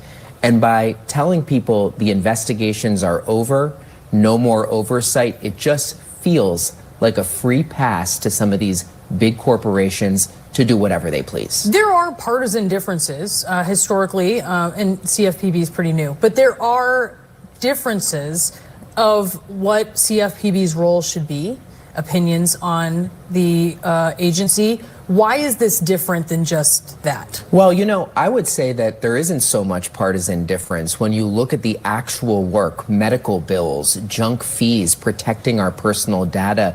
It really enjoys broad support. The only place it's controversial is in Washington, and especially with the lobbyists representing Wall Street and these big companies. So, you know, here's what's different. This is in some ways a defund the police movement that they're pushing when it comes to big corporations. The CFPB is one of the only agencies that is overseeing these very large financial institutions, and increasingly, big tech giants are wanting to control the flow of money and payments, and they too have been potentially wanting to interfere with the agency's operations as well. Okay, so the big problem here that you see, again, they keep saying these big financial institutions, we'll just call them the big banks, right? What is the real story? The real story is that these predatory banks are out of control. That's the real story. That's what this really boils down to. And this is not something new. These big banks have been a problem for quite some time. Raise your hand if you remember the 2008 housing crisis. If you remember how these banks, how they scammed and preyed on elderly people and took their homes from them. This was under the Obama administration, and Obama chose to bail out Wall Street instead of all these people who lost their homes. So the big banks, yes, they are a big problem. But the other problem is, again, it is hard for the Democratic Party to fully push back on it because they accept donations from those big banks. They're in bed with Wells Fargo. Kamala Harris was on the debate stage bragging about getting the support from Goldman Sachs. They're in bed with these people. So if you weren't in bed with the big banks, if you weren't in bed with the billionaires, I say your pushback against Trump and Elon about billionaire money and tech bros and tech giants, it would hold more. It would be more firm. It would resonate with more people. And you could say, we're the party that does not take big money. But you can't say that because you take it too. Hakeem Jeffries was just meeting with Silicon Valley tech giants. So this gentleman is on here talking about, I got fired by Trump and these tech giants are taking over. But the Democrats are meeting with those tech giants too. Ultimately, these big banks, They own our politicians. But there is a way that you can put a ripple in this big bank disaster. So as an example, let's talk about Elon Musk. He tweeted, RIP CFPB, complete with a tombstone emoji, before the Doge team took control of the CFPB account, deleted it, before Russell Vought even took over at the Bureau. What are his conflicts specifically here? How could he personally profit from this? Well, a lot of people are talking about how some of these big tech CEOs and others, if they have the ability to spy and snoop on other competitors' trade secrets, to know new products that are coming out, if they're looking to gather more and more data on us, that could really pose a big conflict. A lot of these tech companies, Facebook wanted to create its own currency. Google actually sued the CFPB to stop us from looking at their Google Pay business. So there clearly is a lot at stake here, and these big tech companies seem to not want the CFPB to be looking under the hood. As you see. So do you see, I want you guys to understand how they're trying to play us, right? They're trying to play us. So what they're saying is that we do need the CFPB to keep these big banks in check. Wrong message. The message should be, we don't need the big banks. Get rid of the big banks. Get rid of the Wells Fargo, the JP Morgans. We don't need the big banks. That's what needs to change. Because even with these organizations like the CFPB, they're not stopping the big banks from still being able to have some type of predatory behavior, right?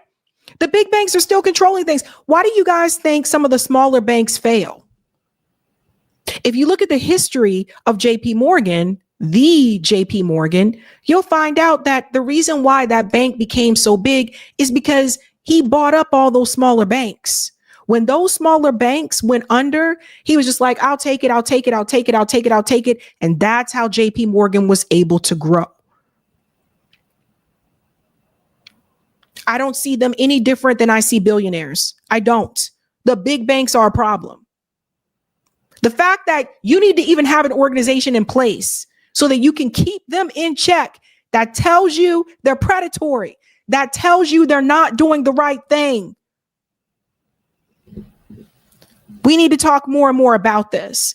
Now I want to go on to another part here because I want to show you something else.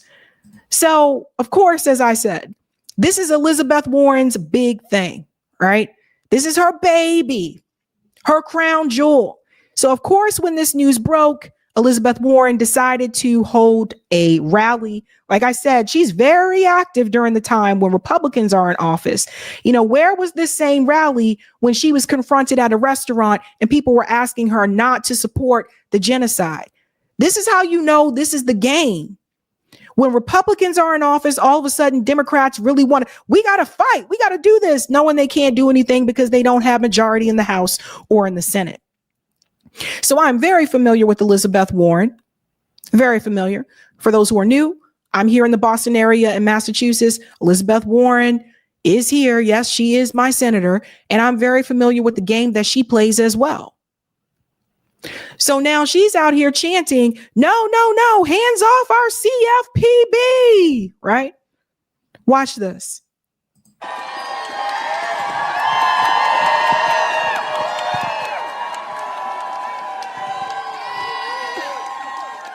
I am so glad to be here with you today. My name is Elizabeth Warren, and I am here with you to fight for our Consumer Financial Protection Bureau. The CFPB is the cop on the beat. And that cop is the one that caught the crooks and so far has made them give back $21 billion.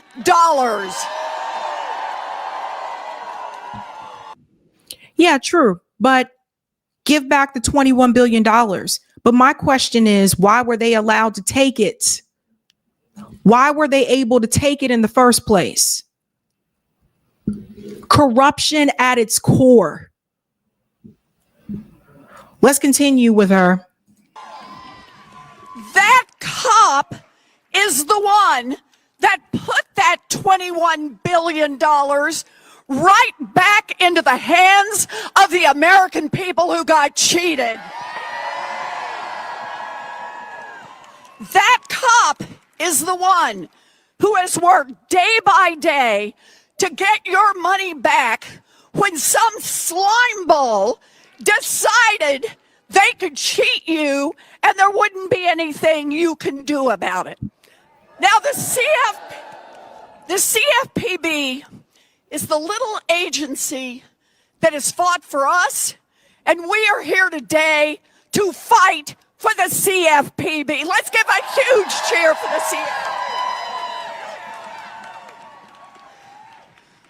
Donald Trump ran his campaign on lowering costs for working families. Yeah, now he and his co-president, Elon Musk, have tried to shut down the agency that has delivered $21 billion to hardworking families, $21 billion to people who got cheated, and Trump and Musk want to just take that agency away.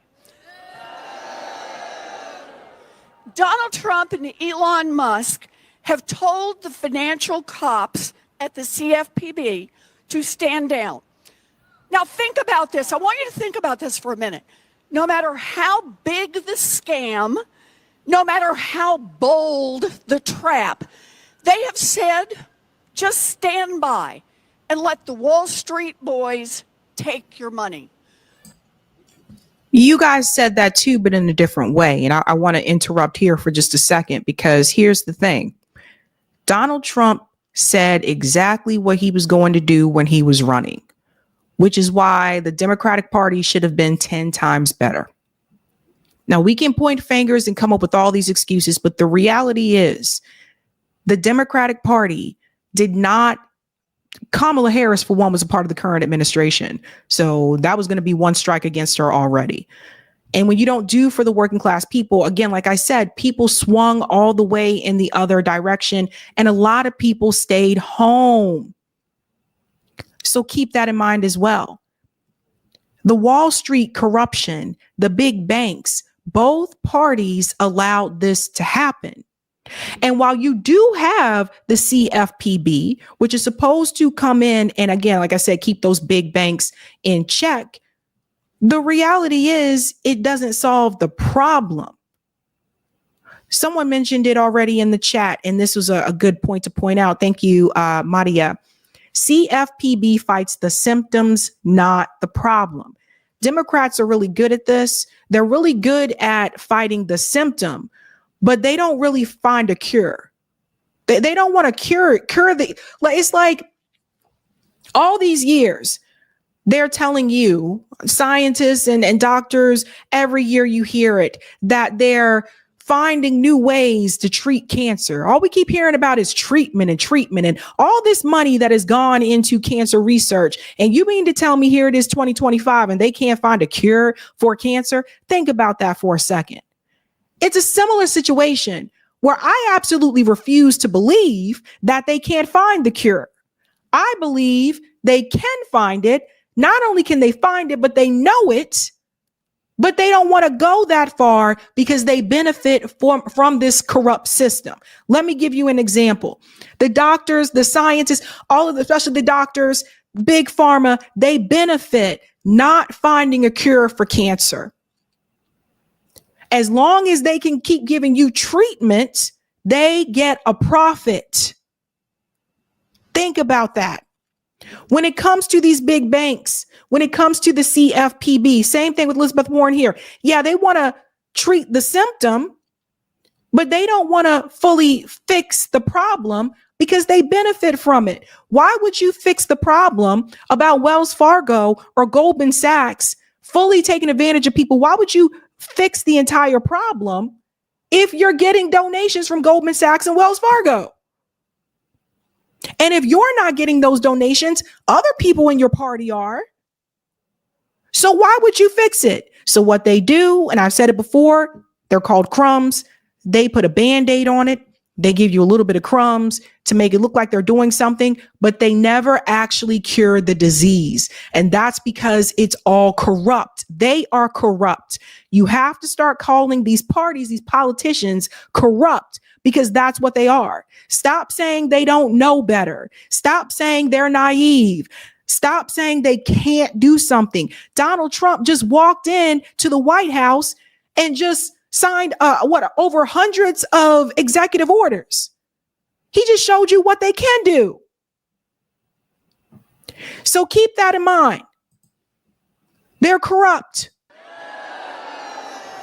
Well, we are here to fight back. We want our financial cops back on the beat.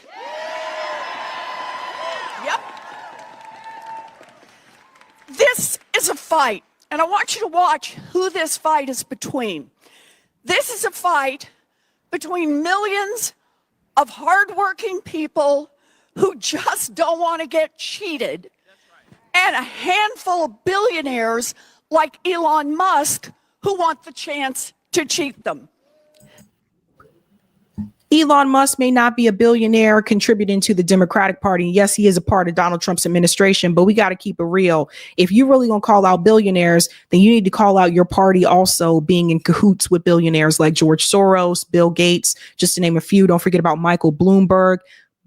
You really don't have a leg to stand on with this issue because you guys happily take billionaire money. Kamala Harris had billions and billions of dollars for her campaign. She happily took billionaire money. This is the problem that you run into with this particular situation. I can't stay on Elizabeth Warren too long because she be snaking me out. Because you ain't all the way legit either. Now, again, of course, I have issues with that being taken away because, like I said, one of the biggest concern is not just obviously the big banks, but also, again, the medical debt now appearing on your credit report. I know a number of people that would impact, regardless what political ideology that they have. That would be a big problem. And that's not helping working class people. So is it better off to be there than not be there? I would say yes. That being said, that's not the solution to the problem. Now, Donald Trump did respond to Elizabeth Warren, and I bet you can imagine what he said. Oh boy, oh boy, oh boy. Mr. President, regarding the Consumer Financial Protection Bureau, Democrats, including Elizabeth Warren, have said that by freezing it, it's giving big banks and giant corporations the green light to sue families. Pocahontas, the faker. That was set up to destroy people. She used that as her little personal agency to go around and destroy people. And she's a fake. Just like she said she was an Indian, and she wasn't an Indian. You have more Indian blood in you than she has. She went to college based on the fact that she was an Indian. She got jobs based on the fact that she was an Indian. She's a fake.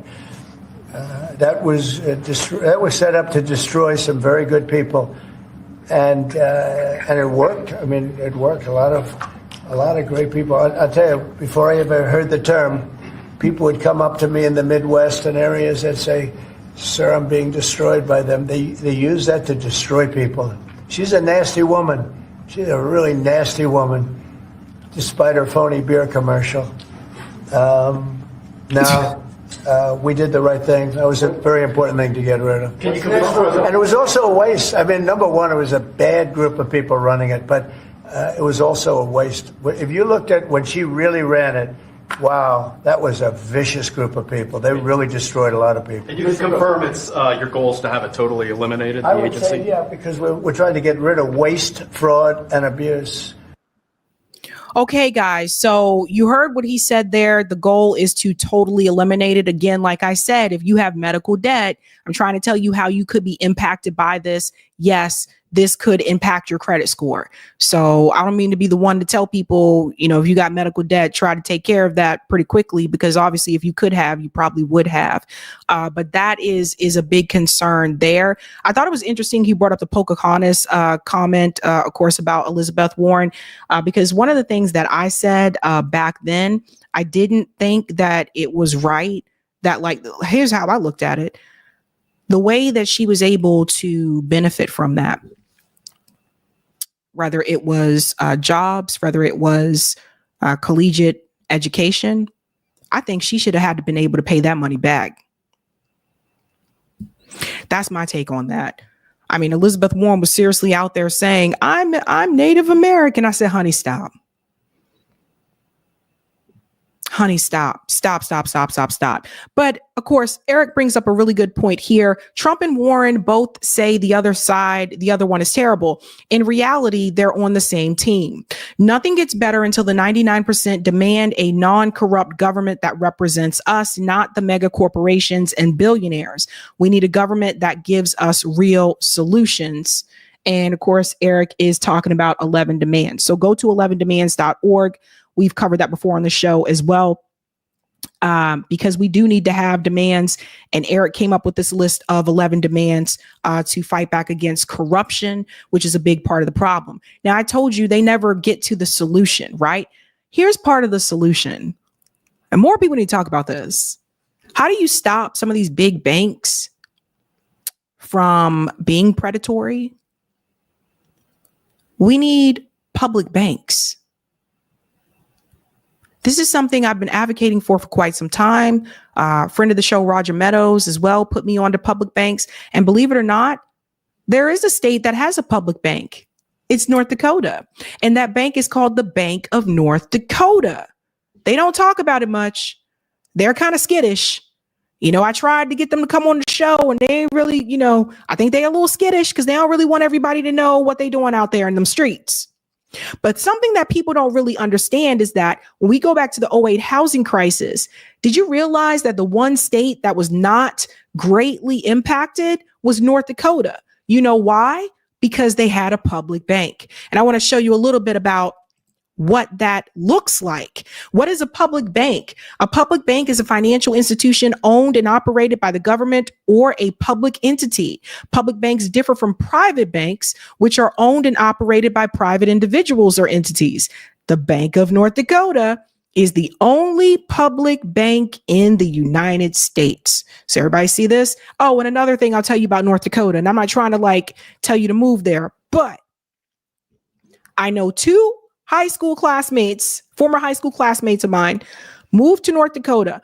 One lived there for 2 years. One lived there just for a year. Why did they move there? To make money and then come back to North Carolina. What both of them told me is that North Dakota has more jobs than people. And they said they were able to go to North Dakota, live dirt cheap, and they made a lot of money, saved their money, and then moved back to North Carolina and bought homes. Again, North Dakota has a public bank. Now, here are some of the pros about public banks. Just want to pull this up here. What happened to the pro part? There was here we go. Here are the pros. Pros and cons. I'm going to tell you both. Pros. Wide range of financial services. Affordable public project financing is community focused financing during economic crisis. So does that sound familiar? What did I tell you about the 2008 housing crisis? This is why North Dakota wasn't hit the way that other states were. Here are some of the cons. May not offer federal insurance. Weak local economy could threaten success. North Dakota doesn't have that problem. Risk of mismanagement of funds and lack of competition. But the big thing that I want to point out about these public banks is that this is a way that you can weaken the big banks, because ultimately, if you have a public bank and more people start to see what it's about and the benefits of it, then people start to move away from the big banks. I don't know. You can call it competition, whatever you want to call it. But the reality is, if you are offered something better that offers more benefits towards you and is not going to be predatory towards you, you're probably more likely to pivot towards that option. The Bank of North Dakota shouldn't be the only public bank in the country. We should be advocating for public banks in all of these states. If you live in a ballot initiative state, we should be organizing to run a ballot measure to build public banks. And then we can break away from Wells Fargo, break away from these big banks and do something different. And I know some people may be skeptical or hesitant, but the reality is I'm telling you about this. Elizabeth Warren doesn't mention this. Why not? Professor Richard Wolff talks about public banks. Why aren't any of these politicians that are in Congress, when they talk about these big banks, and how come they don't talk about public banking? Why are they so quiet? Shh, because they get their money. Because these banks donate to their party. So the real story is that the problem is the big banks. And regardless if you have the CFPB may help in some ways, like I said, with the medical debt and the credit report, but it's not the ultimate solution. And I think we need to move away from Band-Aids and we need to start healing these wounds. Let's go to some of the comments here in the chat. What? Thank you, one of many ancestral incarnations. If no candidate supports your interests, why throw your vote away? That's stupid to toss out leverage.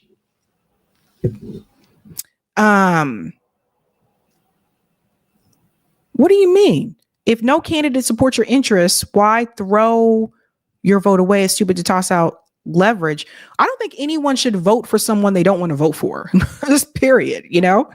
Aunt Shawnee says eggs are at an all-time high in New Jersey, almost $10 for a dozen eggs is ridiculous. Yeah, so I haven't bought eggs recently. I'm trying to remember the last time I bought them.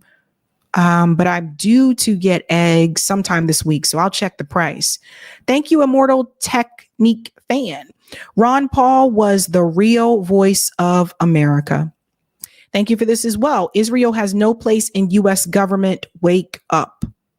And thank you for this one. Zionists run USA government like a mafia.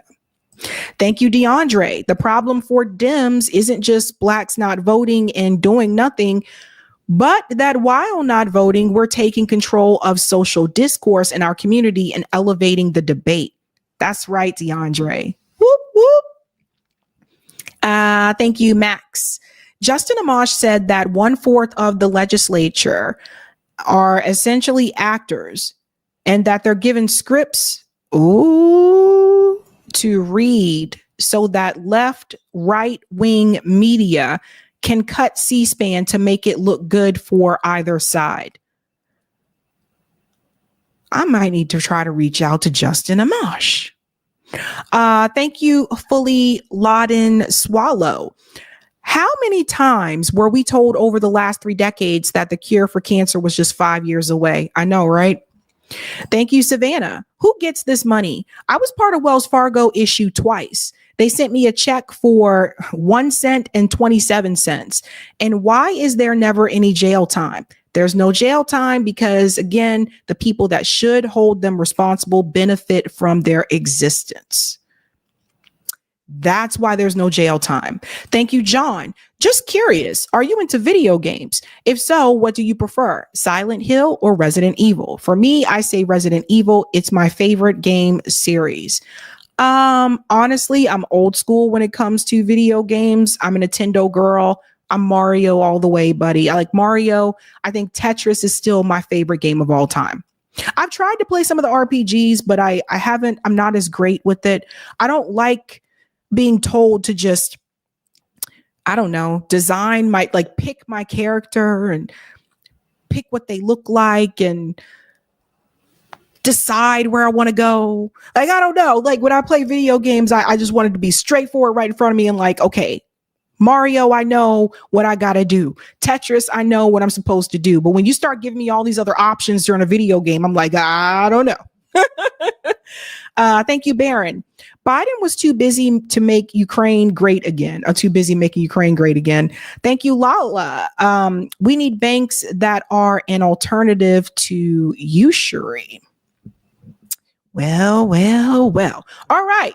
quick time now for announcements, ladies and gentlemen. I do want to remind you guys about this. There is a scammer and they are coming up with multiple accounts. Be very much aware. I want to say this again. These two accounts may look similar, but they're not the same. The first account is an imposter pretending to be me and asking people to invest. Notice the name and handle are not the same. The phone number reported was 812-925-2325, an Indiana area code, but they can change the number. Things to note. I don't reply to YouTube comments. I also don't use crypto. I don't give viewers my phone number. Please do not reply to any comments from these scammers and report it to me. So I talked about this on Friday. These scammers are very slick. They are creating different channels, and I want to show you what they do, because if you look at this very closely, the first one here, if you're not paying attention, you might think that's me, but that's not me. My channel is the one below. There is no hyphen between my name. More importantly, my channel is verified. My channel has a check mark next to it. That's one of the more important things. And then also the handle. The handle is this phrase right here, at Sabby Sabs, the at, that's the handle. They can't copy my handle. So what they're doing is they're saying at Sabby -Sabs I9V, and they change these numbers at the end. And I've seen it. Another person reported it to me. So you guys got to be very careful, because I'm going to show you what they've been doing. As you can see, my picture is also further away. This one is more close up. Again, that's not my name. But what they're doing is this. I want to show you an example of it. As you can see in the screenshot, they are using multiple phone numbers. Another thing to notice, I don't talk like that. Here's an example of one that was sent to me. So if you receive a comment, a reply to your comment in my YouTube videos, that's not me. Notice this handle is different from the one I just showed you. This one ends with H1V. And the text says, we should work to lighten the load of mankind. Imagine if we did. We would love to hear from you. Send me a direct text. And they give a phone number here. Now, this phone number is different from the one that I showed you, right? So, guys, I don't talk like that, number one. Number two, I don't reply to comments. So no matter how much you may think it's me, it's not me. And the way that you can tell is by clicking on the picture. You just click on the profile picture here and it'll take you to the channel. But more importantly, the handle gives it away. At Sabby-Sabs-H1V. Not me. This is scam. So please do not fall for this, because they're getting money from people. Think about something for a second. Would I just give out my phone number? No. So just be very cautious. If you see it, email me. My email address is in my YouTube videos. And yes, E.G. Butler, yes, people have, because they contacted me and told me. That's how I found out about it. So just be careful, guys. I have hid them. I hide them when I see them from the channel and people notify me, but do not respond to any of that, any of it. That's wild and crazy. People have nothing else better to do. One more quick announcement. Please go show some love to my comrade, JB. JB is in the hospital. He did announce this earlier. I spoke with him earlier as well. He said, in the hospital, this sucks. And if you follow JB on Twitter, you may have seen this earlier today. And one of the things that they said, or that JB said, is that his fever is now starting to go down. At first, it was at 103. So just go over there and show JB some love, on Twitter, because I just, I know how it can be. So, yeah, I did talk to him before I went live. So he said they were going to take him into ICU. So please just go show him some love over there, ladies and gentlemen. Thank you. Okay, so some announcements for you there. Someone said something about people are doing these on YouTube channels. Yeah, I heard that too. Like they're doing this with other YouTubers, just trying to get money out of people. It's ridiculous. It's so crazy. Thank you, James. CFPB regulations in line with Congress Act. Interesting. And thank you, Janice. I've been reporting them as scams and misleading when I come across them reading the threads in your comment section on your live replays and clips. Yeah, just don't do it, guys. Don't do it. And it's no shade to you guys. I don't reply to comments for that very reason. Because I knew they were out there. Craziness. Okay. I know. Yeah. Get better, JB. I know. I'm gonna check on him again tomorrow as well. Okay. All right. Let's get to something a little bit more fun. Okay. All right. So every year after the Super Bowl, I hear people say the halftime show wasn't that great. And my favorite one is the commercials just weren't funny this year. Those are my favorites. Now, similar situations this time around with Kendrick Lamar's halftime show. And I do want to break down the message that I think that he was trying to display to people. A number of people said they didn't understand or they didn't get it. I think the audio was also an issue because I noticed when the halftime show started, I had to increase the volume, whereas when the game was playing, I didn't have to do that. So I don't know if the audio was a little bit low for you guys, or maybe it was just my TV. Sabby don't know. But one of the things that happened, I want to start off with this one first, was the protester. There was a protester at the halftime show. I believe he was part of Kendrick Lamar's performance. But I guess he decided as well to take this opportunity to send a message on the largest stage at that point in time. Check this out. So does everybody see him? Here's the protester here with the flag, and the flag says, Sudan and Palestine. Yeah, he's one of the dancers.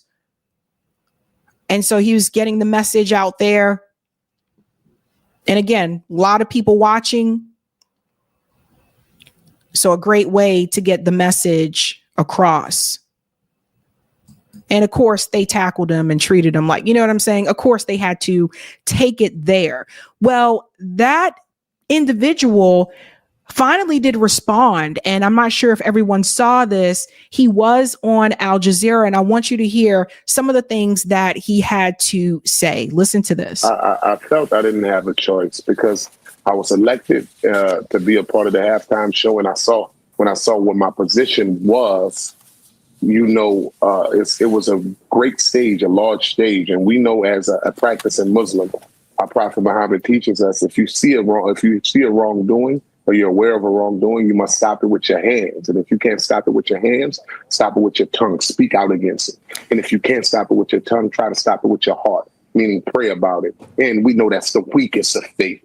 So I had an opportunity on a grand scale to bring awareness or speak out against a wrong of our Muslim brothers and sisters, because we know if one part of the body is hurting, all of the body is hurting. This ummah is one body. So I didn't want to face my creator and not with a sign of weak faith when I knew I had an opportunity to show I didn't have weak faith. So let me ask you, do you have any cultural or family links to either Palestine or Sudan, or was this purely a gesture of humanity and support for those affected by these wars? Yes, humanitarian. I'm a humanitarian and I'm a Muslim. So we're spiritually connected in Islam, and we're connected with empathy for humanity, because we're all human beings, God's creation, and they're oppressed. And we know God answers the prayers of the oppressed. They are suffering. They're treated with injustice, and it's on a wide scale, and nobody is really giving it the light. that it should get at least working toward a change. And I wanted to show the solidarity to those afflicted by this and their families and loved ones, that they're being remembered here in America. And they're being remembered here in America, not just by me, but by others. And it'll strengthen all of our faith. It was not about countrymen. It was more about spiritual. Okay, let me jump in. More about spiritual. And one thing I do want to add, there is an update about his particular situation. Apparently, the NFL has decided to ban him for life. Okay. I've heard these ban for life, stories before, and people still, whatever, dude. Anywho, there's that. He was not charged, which is also good, but I feel like he did what he felt he needed to do for Muslim people. And why not on the world's biggest stage? Like, so many people are watching. We'll get to those numbers later on. So many people watching. He's like, I need to get this message out there, to get this message across, right? I'm going to ask you, I mean, do you think the protest or your protest is likely to damage your career? Are you worried you may find it difficult to get work again, given what happened? I trust in God, brother. I wanted to pass that. I fear God more than I fear man. I fear loss of wealth. I fear loss of anything else. I fear losing the pleasure of Allah.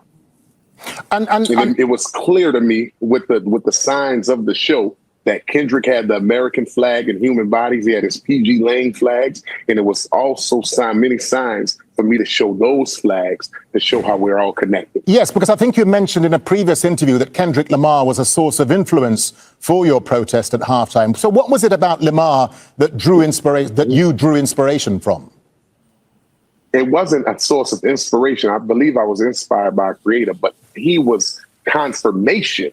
Seeing his show, when him talking about the revolution being televised, him having scenes where the American flag is made out of in a human formation, him having his own company's flags flying around. I saw those all as signs for me to incorporate the flag. Him having Samuel L. Jackson playing Uncle Sam, the whole theme being conscious, revolutionary, to make one's consciousness rise and show unification of people. And I thought that I could contribute to taking it to the next level with this activism and protest and enlightenment, to make other people aware of what's going on in other parts of the world. A lot of people didn't know what was going on in Gaza. A lot of people didn't know what was going on in Sudan, and they feel like they're not being represented properly. So I had the opportunity to represent them on a global scale, and I had to take that opportunity. Yeah, well, I would say a lot of people now, at least by now, know what's happening in Gaza. Sudan is a different story. I have brought on guests on the show to talk about the humanitarian crisis in Sudan as well. Also, I brought on guests to talk about the Congo, and I find more people are unaware about the crisis that are happening in Sudan and Congo than Gaza. But kudos to him. Yes, even to get the prayers of the people. Okay, it was worth it just to get the prayers of the Palestinian and the Sudanese. Yeah, in response to your protest, the NFL says you'll now be banned for life from all NFL stadiums, from all events. What's your response to the ban, and would you still have done it if you'd known the risks? The risk of a ban? I was afraid I was going to get sniped by a Secret Service's bullet. I can watch a football program on the television if I choose to, sir. And I don't like large crowds anyway. Okay, all right. Zul Kane Nantumba, really. So, a great response there, right? Like, of course, I don't think he's worried about being banned from the NFL. They did chase him down, and that brings me over to Kendrick's performance overall. There were a number of people that said that they were not impressed with the halftime show. Please answer that poll when you get a chance as well. And I just want to break things down. One thing you have to remember that Kendrick Lamar is an artist. He's not just a rapper. And he tends to have messages throughout his music, right? So if you were expecting to sit down and be entertained like we were with Usher's Super Bowl, or whether it's been, like Justin Timberlake, etc., you weren't going to get that with Kendrick. He was going to send a message, which he did warn you about in the very beginning. We'll get to that in just a second. Now, one of the things I think is hilarious is they are already making memes with Kendrick. this moment here when he looked at the camera, when he said, say Drake, that part. So now people are making memes with it and they say Target, and you can see Target Corporation stock plummeting here. So people are already starting to make their moves with it there. But I want to start with, we're going to walk through this a little bit here, and I want to get to with the very beginning. So this first part here, something people may not have noticed. This was something I noticed the first time I watched it. And some things I noticed the second time, but I noticed this right off the bat. The formation here. So if you look at the stage in the beginning, you'll see a square, a triangle, come down here, an X, and a circle. PlayStation. This is the PlayStation controller. So those of you who are gamers, you know your PlayStation. You probably recognize this too, but you'll see over here, of course, the square, the triangle, the circle, and the X. So I thought that was pretty interesting. So off the bat, he's letting you know this is a game. What kind of game is he talking about? Right. And he confirms that it was a game because at the end of the performance, he shows game over here in the audience. Right. So that part was pretty cool. I thought I want to get into, we're going to go through her breakdown a little bit, and I'm going to add more to this because there's some things that she leaves out. So again, it is a game. What game is Kendrick referring to? Listen to this. She actually did a pretty good job, but I'm going to add in some more. The thing with Kendrick Lamar is the more that you listen, the more that you'll hear. And the more that you watch, the more that you'll see. So I just rewatched the Super Bowl halftime show again, and there's so much shit in this. Let's talk about it. First, I want to point out that his entire Super Bowl stage is a PlayStation controller. And who owns PlayStation? Sony? Where's Drake signed to? Sony. So that's the very first button that he's pushing here. Samuel L. Jackson comes out as Uncle Sam, and he starts the game. He says this is America's greatest game, but America's greatest game is actually on halftime. So that's not what he's talking about. So there's a part she misses here with Samuel L. Jackson talking about this is America's greatest game, right? So Samuel L. Jackson is dressed as Uncle Sam. And Samuel L. Jackson, let me pull this up here. Samuel L. Jackson, dressed as Uncle Sam, says this is the greatest game. What is the greatest game, right? So Samuel L. Jackson represents America. And he's talking about the American game. The game that Kendrick is about to take you through is the American game for Black Americans. So you are going to see the game that has been played with Black Americans in this country. This is what I took from this performance. And I thought it's significant that they have Samuel L. Jackson as Uncle Sam. Let's go on a little bit more here. I just want to make sure it's okay. Sorry, the volume's a little bit lower there, but she's got words. Greatest game, but America's greatest game is actually on halftime. So that's not what he's talking about. Then opens with a clip of his song GNX standing on top of his GNX. This man said, "You would not get the picture if I had to sit you for hours in front of the loop." Meaning some of you are just not going to get this. Right. So that's the other part that's important. He tried to tell you, Kendrick tried to warn you that some of you were not going to understand what he was trying to convey for this performance. He said that in the very beginning, right? He said, some of you not going to get this. By started with nothing but government cheese, but now I can seize the government too. And then says the revolution's about to be televised. You picked the right time, but the wrong guy. And that part is very important. The revolution is about to be televised. And you know, we always say the opposite. We say that the revolution will not be televised. So Kendrick Lamar is letting you know, I'm about to use this opportunity that was given to me at the Super Bowl halftime show to send a message that you probably some of you may not get, but we're going to send it anyway. So he says, you know, you picked the wrong guy. And we have to think about who Kendrick is. Kendrick Lamar is from Compton, right? So Kendrick Lamar is not like, this is not Will Smith. Okay. He has a different life experience, but he also has an experience as a Black person in the United States. Let's go back a little bit. How I can seize the government too. And then says the revolution's about to be televised. You picked the right time, but the wrong guy. And behind him, the crowd lights lit up, warning, wrong way. The background dancers are super important to this too because they're jumping out the G and X, all the different set colors. And then Kendrick goes into Squabble Up. And all of the sets kind of go into their own colors with their own people, and they get ready, and they look like they're about to fight. As he plays Squabble Up, they all stay in their own little sets, and they all squabble up together. They then all march into these lines on the stage, and it pops back to Uncle Sam. Uncle Sam says, this isn't what America wants. It's too loud, it's too reckless, and it's too ghetto. And it's too ghetto. So once again, think about what Samuel Jackson as Uncle Sam is saying. No, don't behave that way. Don't go that way. Don't act that way. That's too loud. That's too ghetto. That's too this. This is not what we want to see. This, in my opinion, represented the control or the type of control that the powers that be in this country try to have over the Black population. Remember, everybody on the stage is Black. So this is Kendrick Lamar trying to send a message about Black culture in the United States and how we're constantly being pushed into these areas of don't do this, don't do it that way, don't do it that way. And eventually you'll see he begins to march to his own beat. If Kendrick even knows how to play the game. The dancers then follow Kendrick up onto stage, surround him in the shape of the American flag. Kendrick is the only star on the stage, and he follows the rules, and he plays humble. Pause.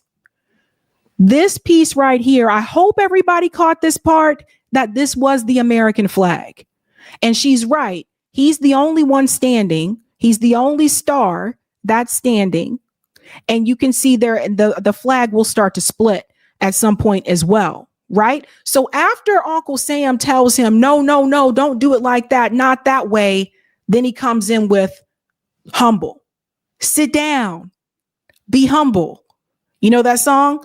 OK, watch the rest. Sit down. Be humble. But at the end of it, he says, hold up. And then he goes into DNA, and notice that all the sets behind him are now stepping together. I got loyalty, I got royalty inside my DNA. Okay, so this again is Kendrick Lamar talking about, again, Black culture here in the United States. And he's saying, I know the song DNA, but he's also trying to tell you that he has loyalty for his people. What I think some people miss, and I don't think she catches it in this video either, what some people miss, this part right here where they're all kind of, marching together down this longer aisle, whatever you want to call it, that to me resembled a prison yard. And to me, it seemed like the message that he was trying to convey there again is Uncle Sam telling him, no, too loud, too ghetto, sit down, When you see the image from above, it almost looked like they were all in a prison yard marching together. So again, where does Uncle Sam want you to be? Only in certain spaces, only at certain times. Where are you expected to be? Where are they trying to send you to? Keep that in mind.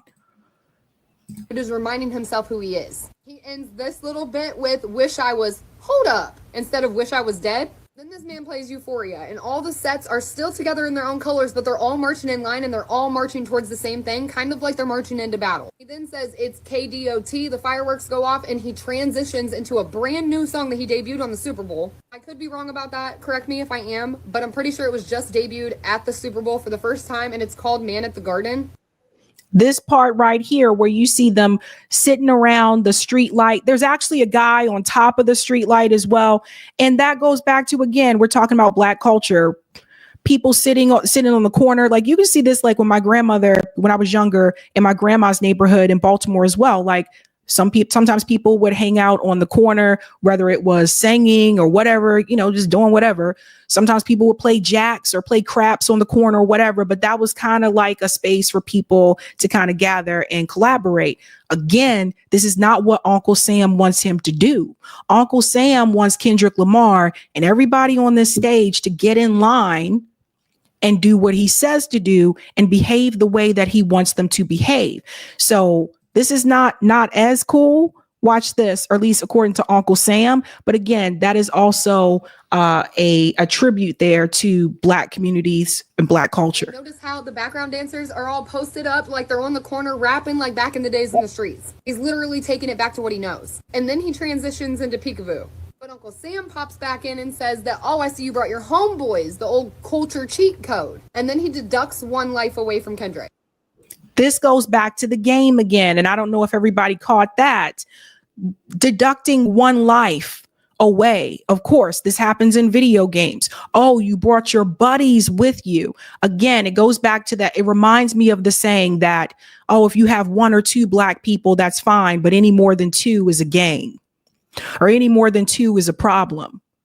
You see what Uncle Sam is trying to say to Kendrick? There's too many of you. Right. And that was just a way to divide the black community. They really didn't want black people to come together and have that type of community and depend on one another. This is why you see that they burned down a lot of all of the Black Wall Streets, because they really didn't want us to have anything.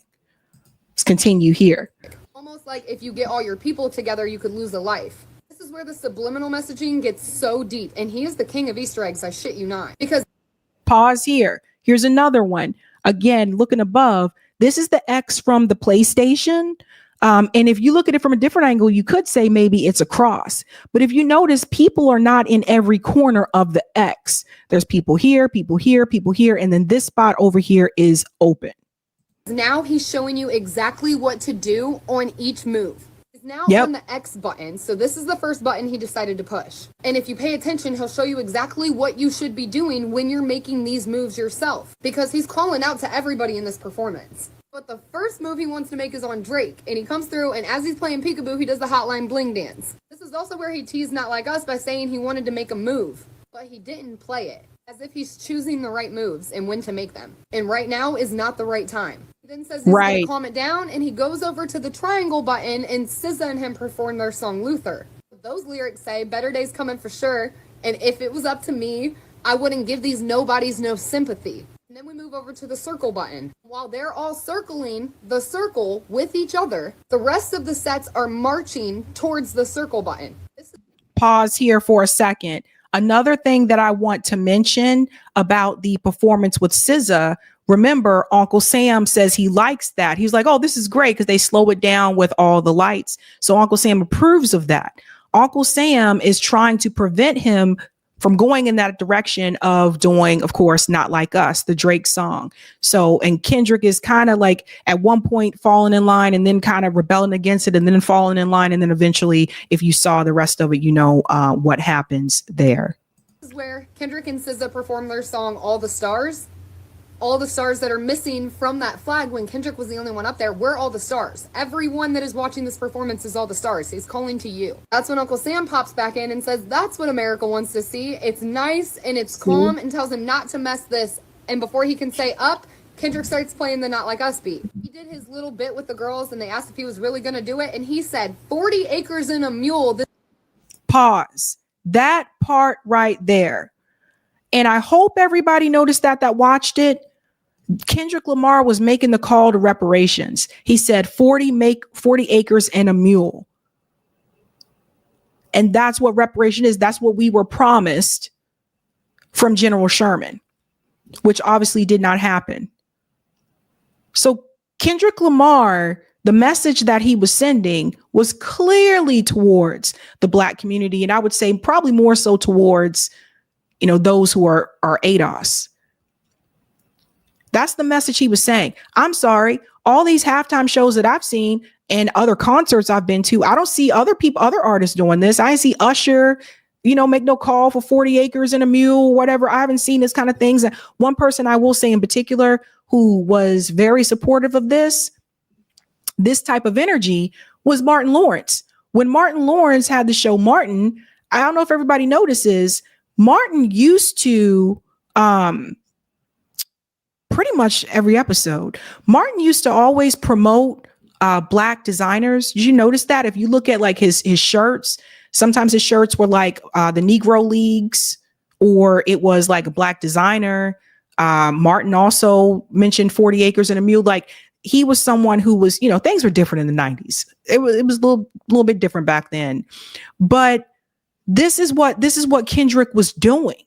This is the message that he was sending. Now I want to prove a point.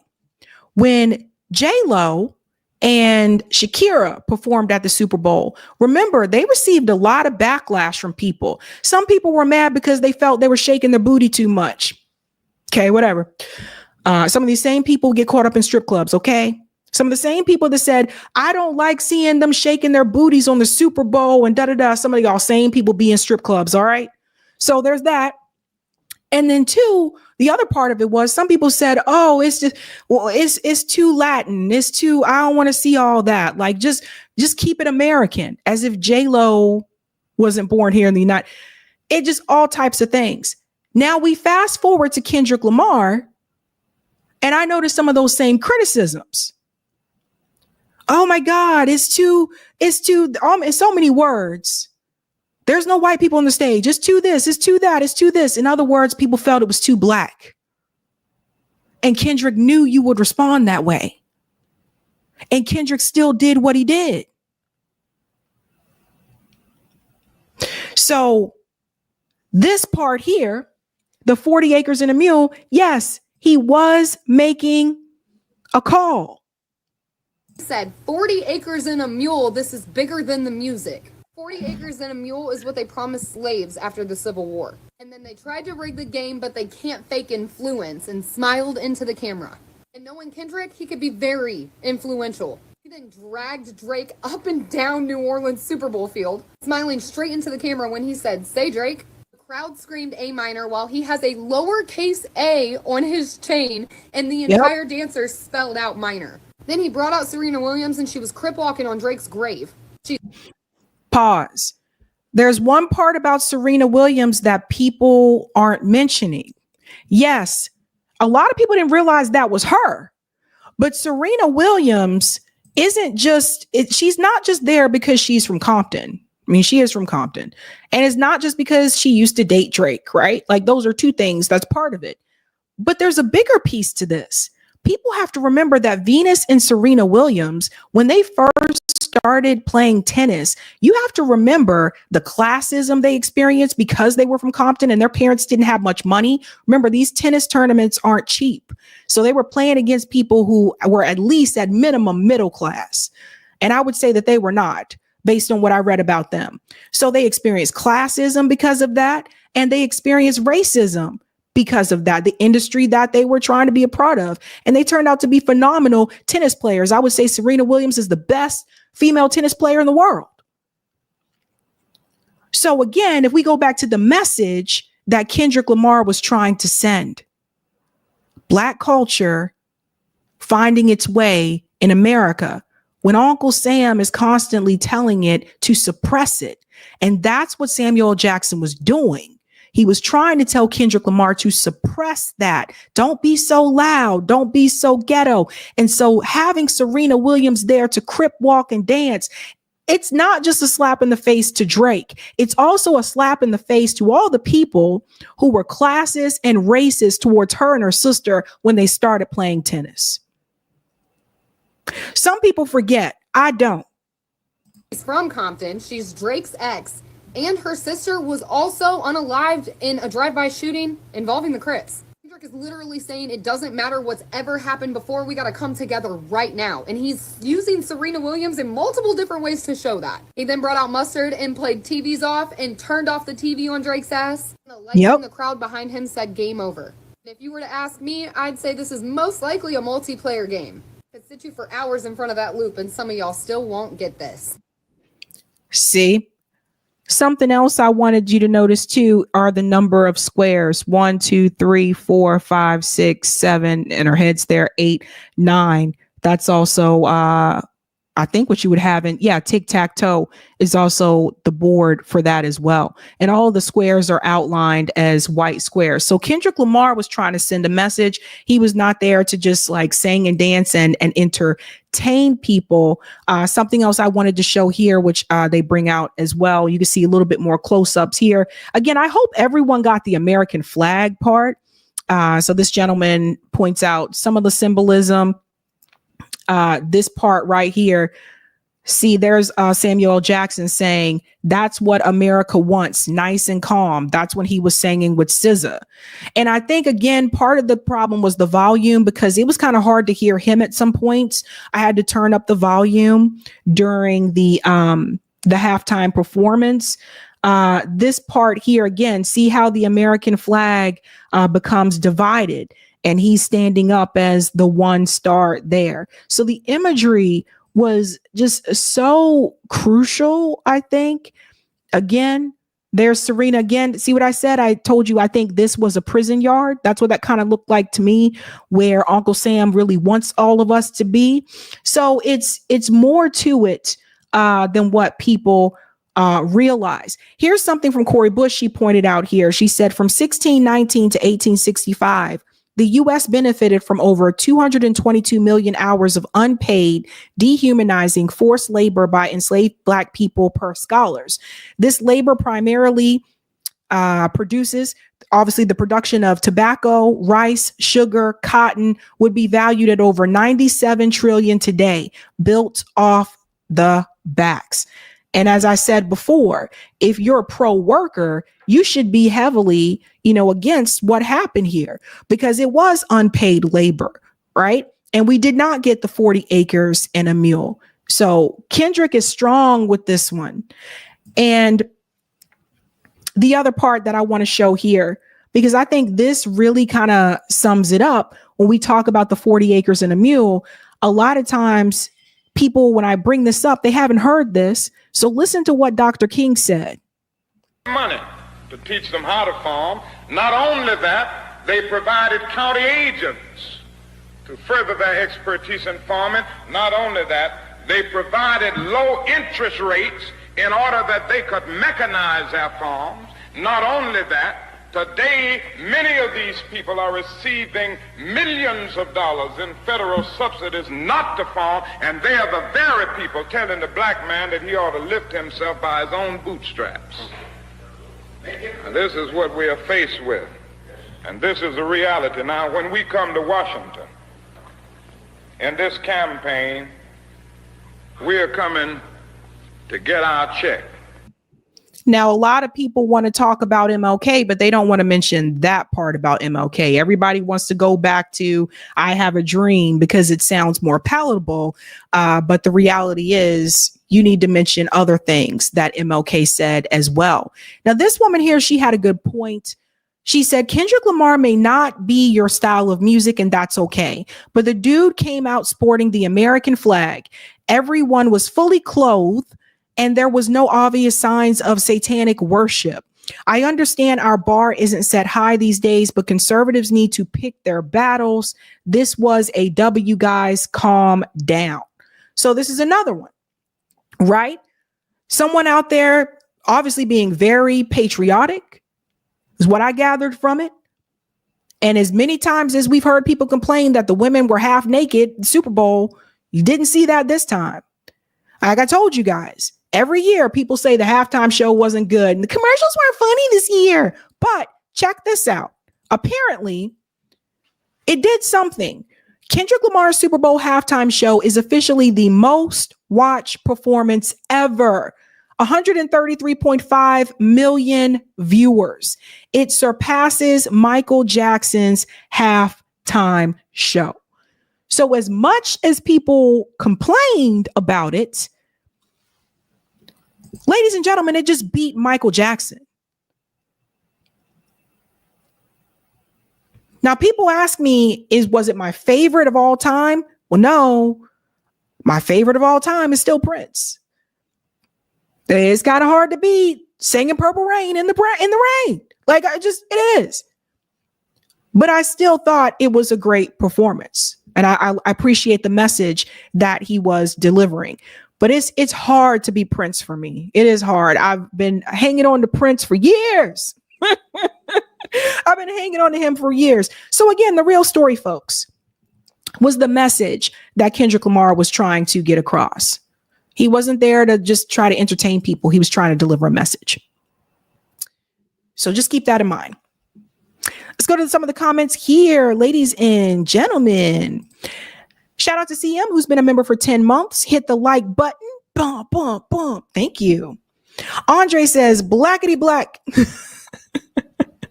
Weedy says, the X button is the main PlayStation button. Weedy knows. Thank you, Blueser. Brilliance. Thank you. Thank you, John. Think Sam Jackson is still mad at a whiny Anakin for taking his hand? LOL. Oh my gosh. And thank you, Lala. Sabby, remember Cross Colors, Carl Kanai, and Fubu? Yeah, that was the 90s, man.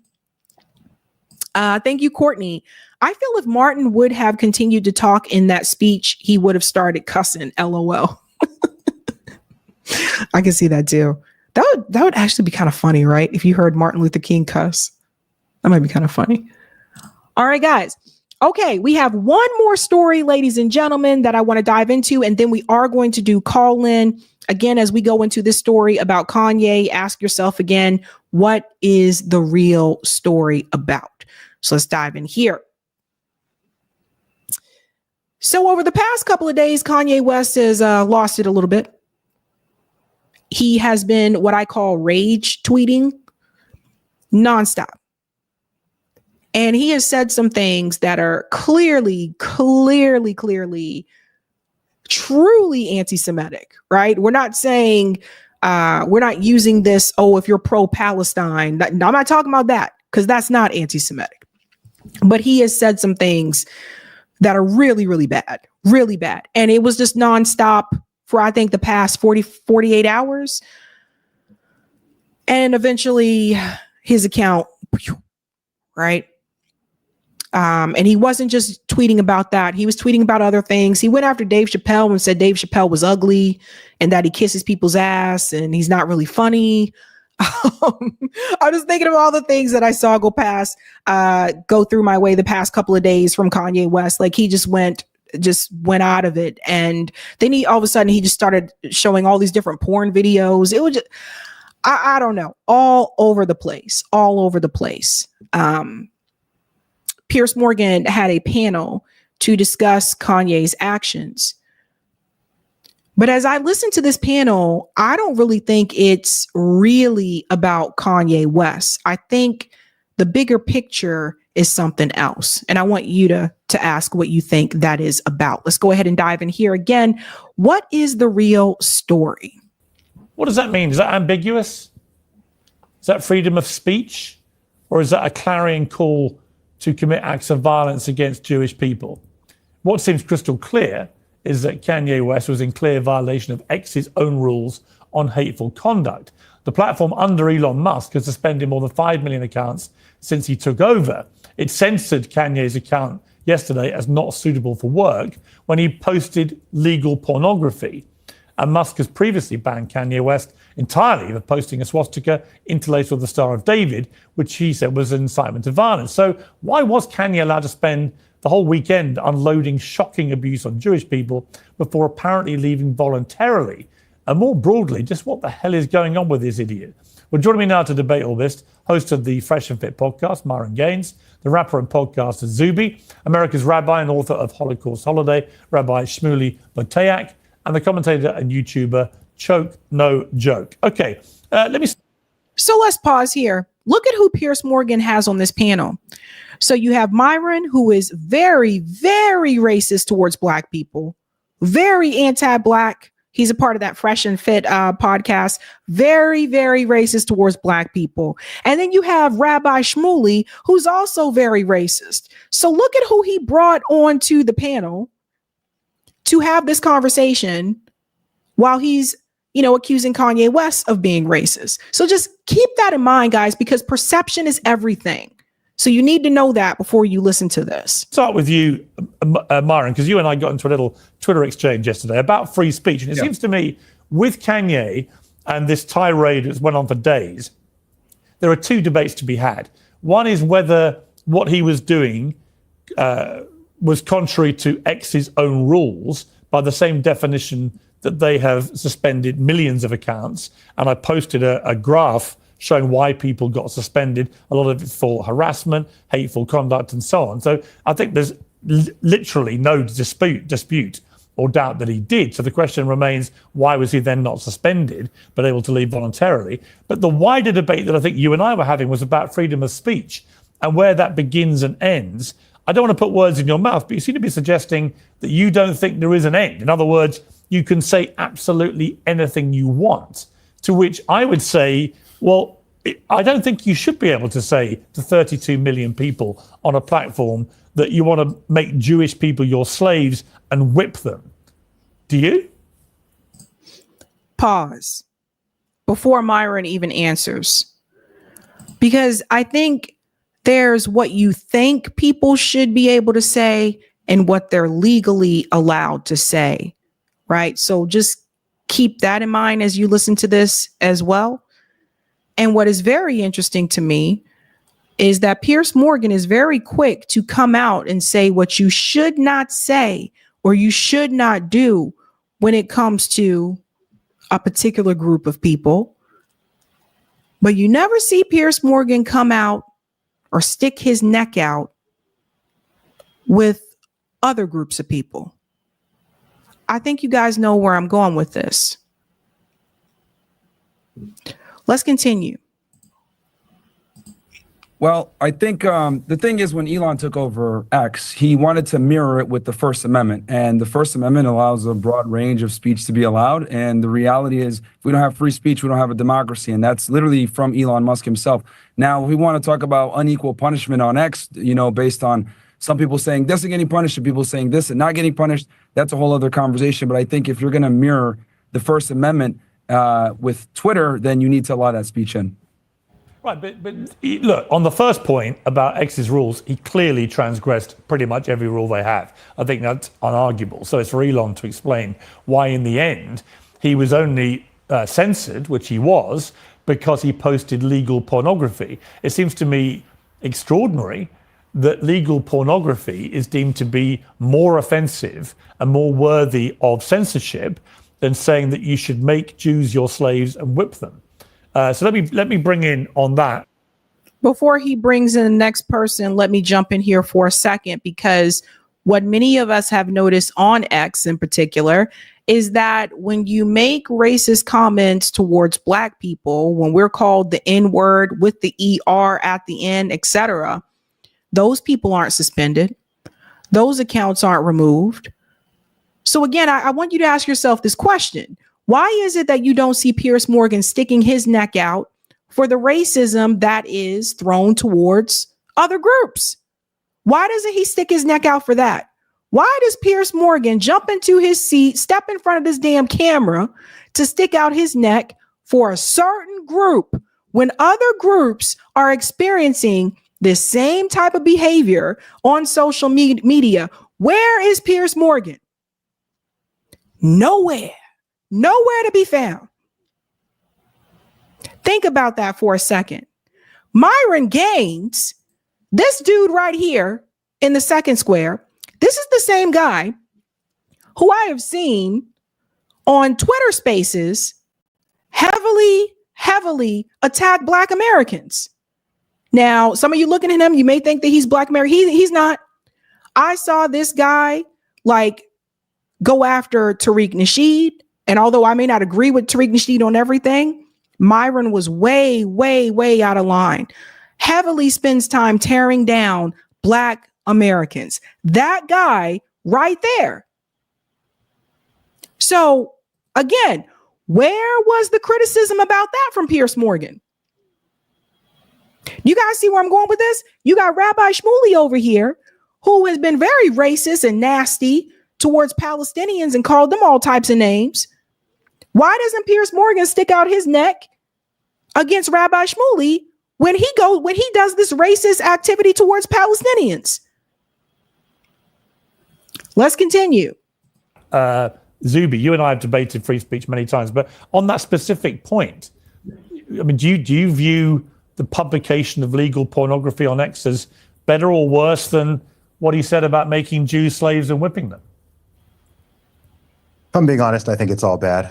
I don't think that hardcore pornography should be on X. If I'm being honest, it's not on any other social media platform. And a big reason for that is because kids use these platforms. And if you've got that many followers and you start posting pornography, then naturally you're going to get some minors seeing it. And so that in itself is a problem. When it comes to inciting violence or calling for violence, I think it's fair to say that he did cross that line.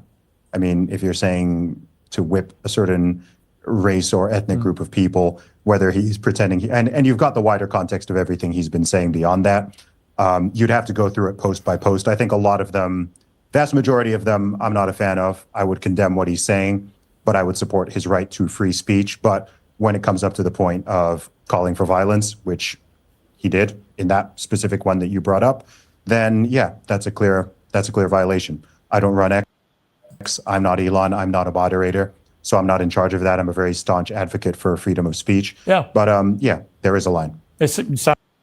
So let me pause here for a second, because I do want to explain to people this as well. So when it comes to what's protected by the First Amendment, so when you have a call for violence, no, that is not protected by the First Amendment, and no, that is not protected under free speech. Everyone needs to understand that.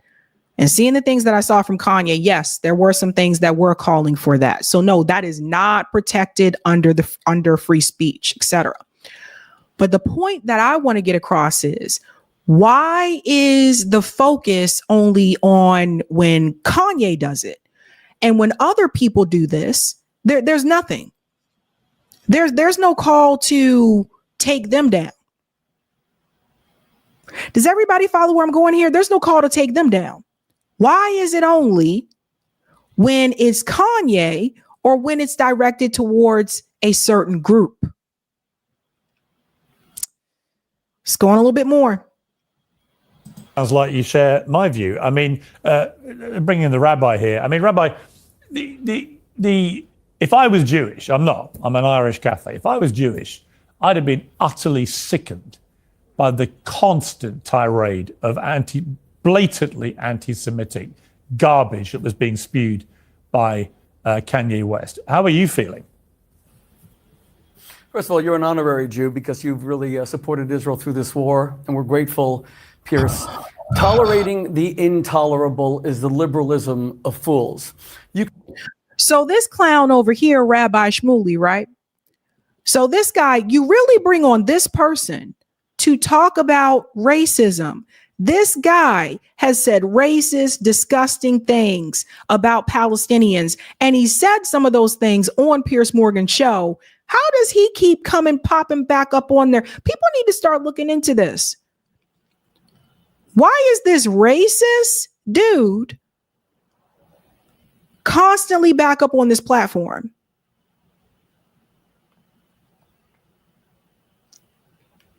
Because the way that I see it, if you're going to have a panel discussion here about Kanye West, you need to have a panel discussion about Rabbi Shmuley and the racist things that he said on this show.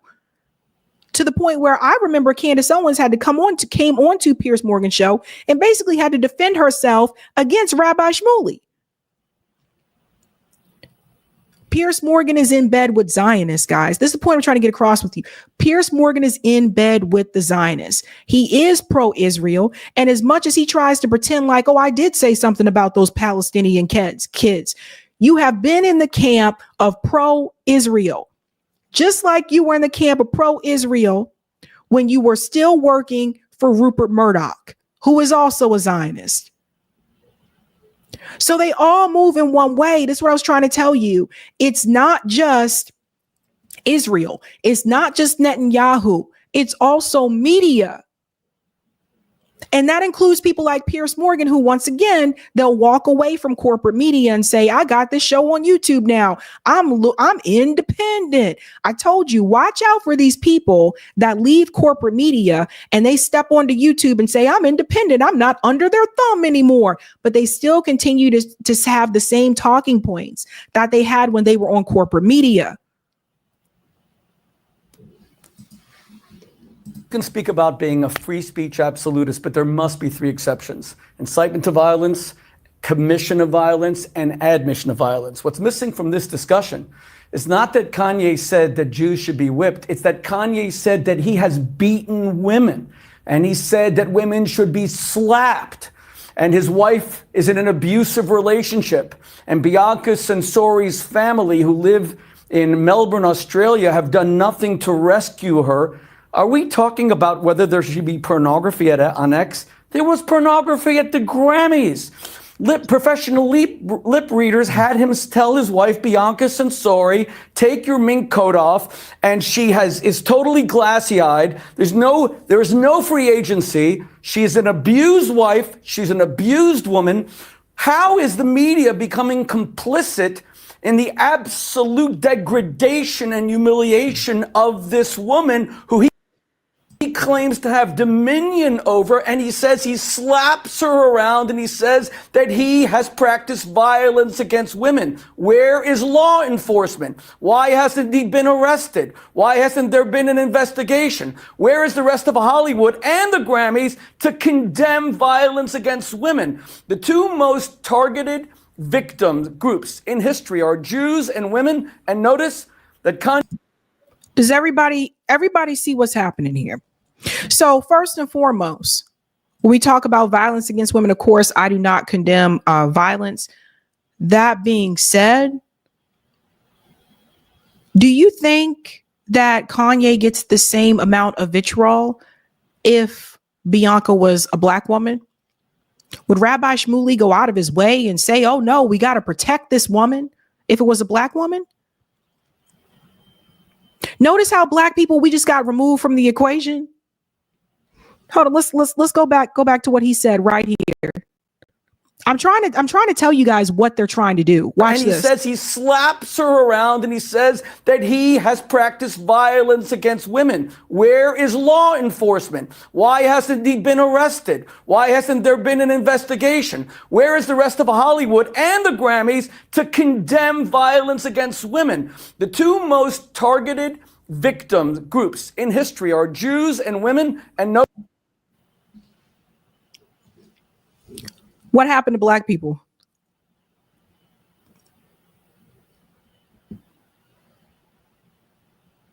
And it's interesting that he pretends to care so much about women right now, because he didn't care about all those women that were being bombed, all those women that were starving in Gaza, that Israel was doing those things to.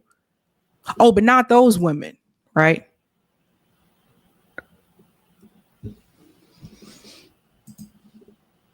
Notice that Kanye, the ultimate bully, goes after both. And let me say one final thing. I utterly reject any belief that Kanye is sick. He is not. He is wicked. There's a big difference. He knows when to turn it off. At the Grammys, he was completely normal. He wasn't there naked in any way. It was all about his wife. He didn't lose it. He said, you're going to get a lot of attention. Everything he does is willful.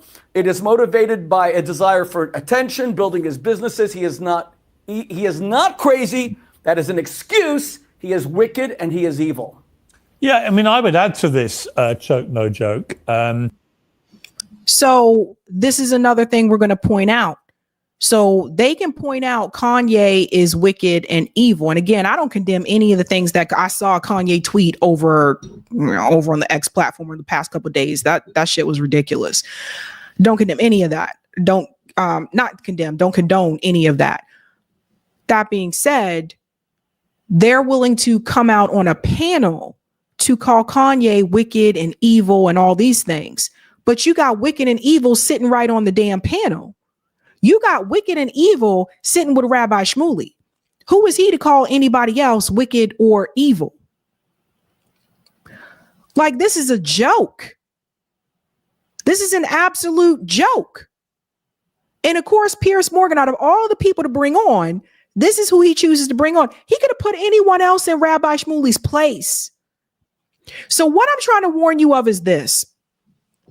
I really do believe this is an effort to once again ramp up the need to suppress more speech. And they are going to use Kanye West as an example of an increase in anti-Semitism, thus more censorship. That's what I really do believe. And I believe Rabbi Shmuley will be a part of that. And I believe Piers Morgan will be a part of that. Piers Morgan got so upset with what he saw Kanye West doing, he reached out to Elon Musk. Piers Morgan, do you reach out to Elon Musk when people have those racist comments towards black people or any other group? No, you don't. So why are you going out of your way to do that for one group, but not for the others. So there is an agenda here. There is an agenda here. And I want people to get ready. I want you to get ready for this. Again, I don't condone any of that shit that Kanye West said. What Kanye West said was wrong. That being said, I really do feel like this is going to be an effort by Zionists to use Kanye West as an example as to why they need to crack down more on speech. And it may not just be X. It may not just be Facebook. You already see what's happening now. What they said they're going to crack down on the campus protesters. They said they're going to revoke their visas if they say certain words or certain things or whatever. But none of that applies to any type of racism towards other groups. So everybody needs to wake up. Wake up. We're going a little bit more here.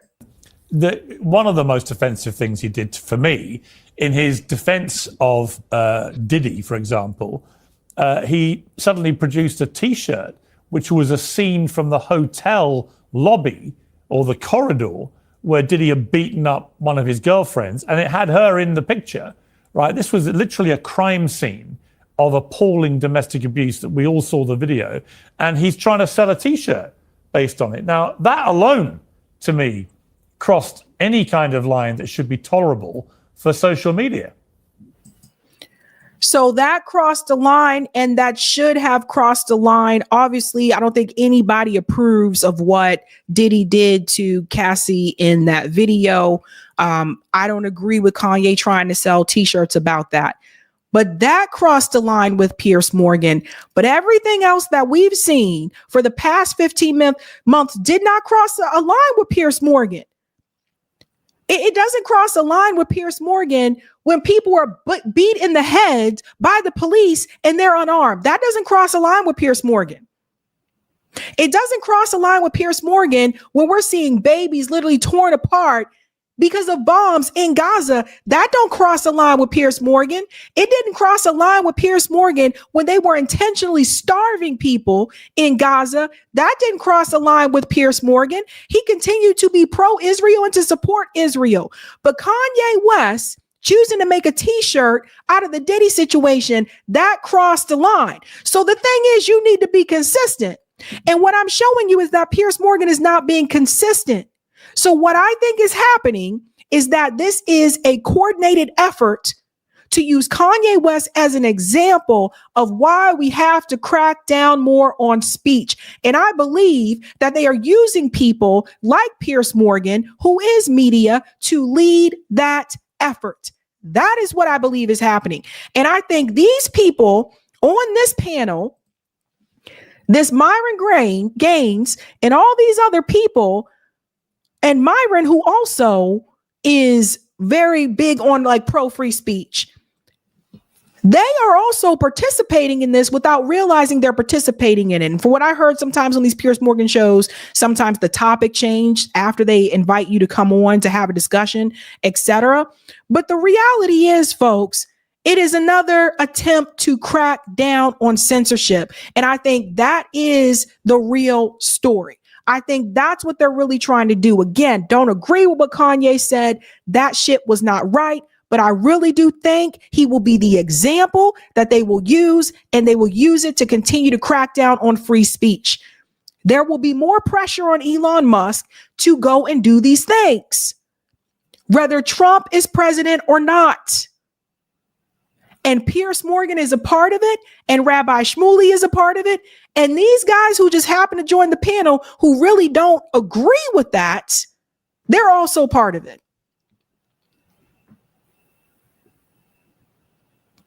That's the real story.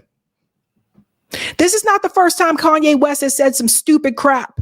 This is not the first time Kanye West has said things that have been really appalling and disgusting. It's not the first time. But if I see you have someone on the panel who has also said really appalling, disgusting things about other groups of people, and you're not willing to have a red line with them, you're not willing to contact Elon Musk and say, shut them down, then that to me says you are very much in on this, and you guys are trying to crack down more, and you're trying to push more censorship. Be very wary of these people. Very wary.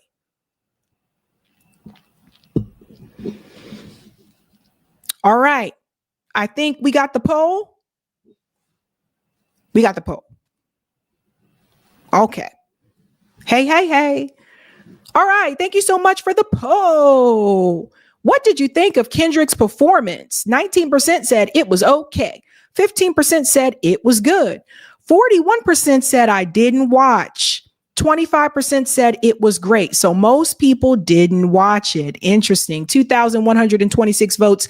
Thank you guys so much for participating in that poll. And we are going to do call in, ladies and gentlemen. We can talk about this free speech issue, all these other things, other stories that we discussed tonight as well. Eric's going to come on. I'm going to take a quick break and we can start calling. All right, we got some things to talk about. All right, this is the part of our show when we give Sabby a little break, and we'll be transitioning over to call-in. Let's see. Let me do a little resizing here. But first, we'll see what we got for some super chats, because we did have some come in, and super stickers like this one from James Stark. Thanks for that one. And thanks much to the Crazy Puppet for gifting 20 Sabby memberships to other people. Thanks very much. And thanks, Tyler, for gifting a Sabby membership. And thanks for the super chat. The Crazy Puppet, who says, I've seen Black Russians with better vocabulary.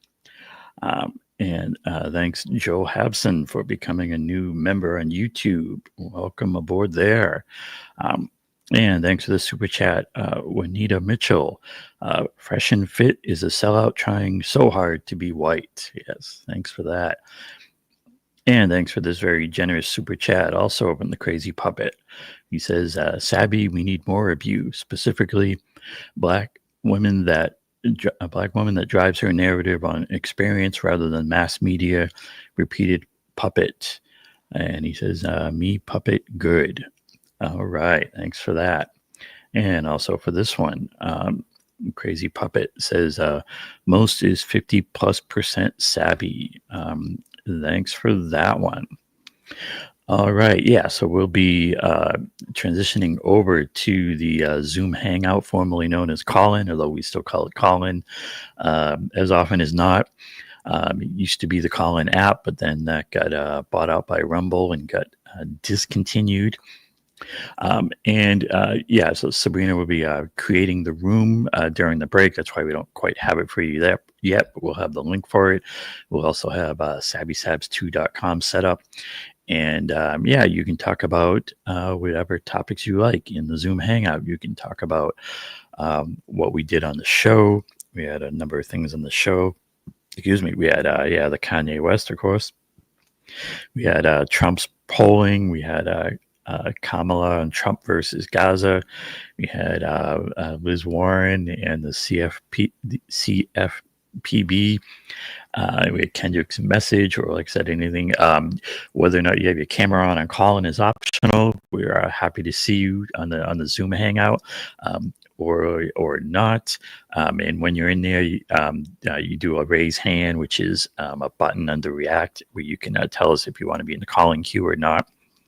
And there was the whole thing with Warren, and I know it can be a little tricky with that whole thing, Warren, in the CFPB, because the CFPB, I should say, Consumer Financial Protection Bureau. I think I have that right. The CFPB is that it is a good, or essentially a good organization. It's, it is the type of thing that we want our government, a government that works for the 99%, to be doing.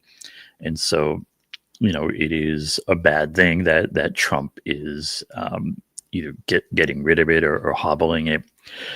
But it doesn't mean that, it's not the only thing out there. It's like you can't just vote on the CFPB CFPB. It's, the reason why Trump is in place and able to do this to that agency is because the Democrats are what they are, because they are that bad, and they're paid to be that bad. And the thing to remember is that with both these parties and all their members in Congress and in the White House, it's a game to them. The game is to for the Republicans to be the big business party, and for the Democrats to look like the party of the workers, when in fact the Democrats don't actually protect us and help us. It's like a fake opposition is really in the long run worse than no opposition. And this is why I'm always pushing the demands and saying that we really need to have a politics and a movement that's focused on demands, not on policies, not on parties. And when you rate, either of these corporate parties by, a regular, working list of demands that works for the working people, like I believe you'll see at 11demands.org, which you can find easily, or at 11 Demands, you'll see that both these parties are a joke when it comes to, defending us and working for us. And that Congress itself, it's just a game, it's theater. And the objective of all that is to keep people in their zones, keep in their fight, fighting each other and not fighting the real power, which are, the big money interests, to billionaires, the banks, the mega corporations. They've bought out and corrupted the Congress, and nothing really gets better until we deal with that and prioritize it and make it head on. And so if we make the whole fight about the Consumer Protection Bureau, well, I mean, we might even win that fight, or it's been in place, but it's one agency. We need to think bigger. We need the fight to be about decorrupting our whole government and making it into a real democracy, a democracy where everyone gets one vote and not a democracy of dollars, which is what it is now. And so, I think what we can say is yes to the CFPB and CFPB, but we need more. It's not enough to just say, oh, that's why we have to vote for Biden or Harris. We need to vote for the working class. We need to vote for ourselves. And so I think the path to that is a real movement based on clear demands and not getting caught up in personalities. And thanks for the super chat also from the Crazy Puppet, who says, I thought life is a game. Yeah, I guess it's all a game of sorts. Sometimes there's talk about like gamifying things, and that does seem like how a lot operates. It's but the point is they're not. It's about interests, right? There's the interests of the billionaires, the banks, and there's the interests of the working people. And what's key is, whose interests are they representing? I think when you really drill down to that and get a really good sense of that, a true sense of that, and then who's for you and who's against you. But we can talk about that and more in the Zoom Hangout call-in. All right. Let's head on over to call-in. So that link is pinned at the top of the chat there. If you want to join, we use Zoom. I am going to open the room while I'm on the show. And if you want to speak, at the bottom of the Zoom, there is an option to raise your hand. That lets me know that you want to talk. That's how that works. I ask that when you join, if you go ahead and mute your mic, and keep that muted until I call on you after you've raised your hand. And also if you come in a little bit later in the stream, ladies and gentlemen, you can also find that link and that passcode at sabrinasalvati.com. Again, or you can find it there now. Yeah, sabrinasalvati.com as well. Come on over to call in. Again, we can chat about this. I see some people already got their hands raised.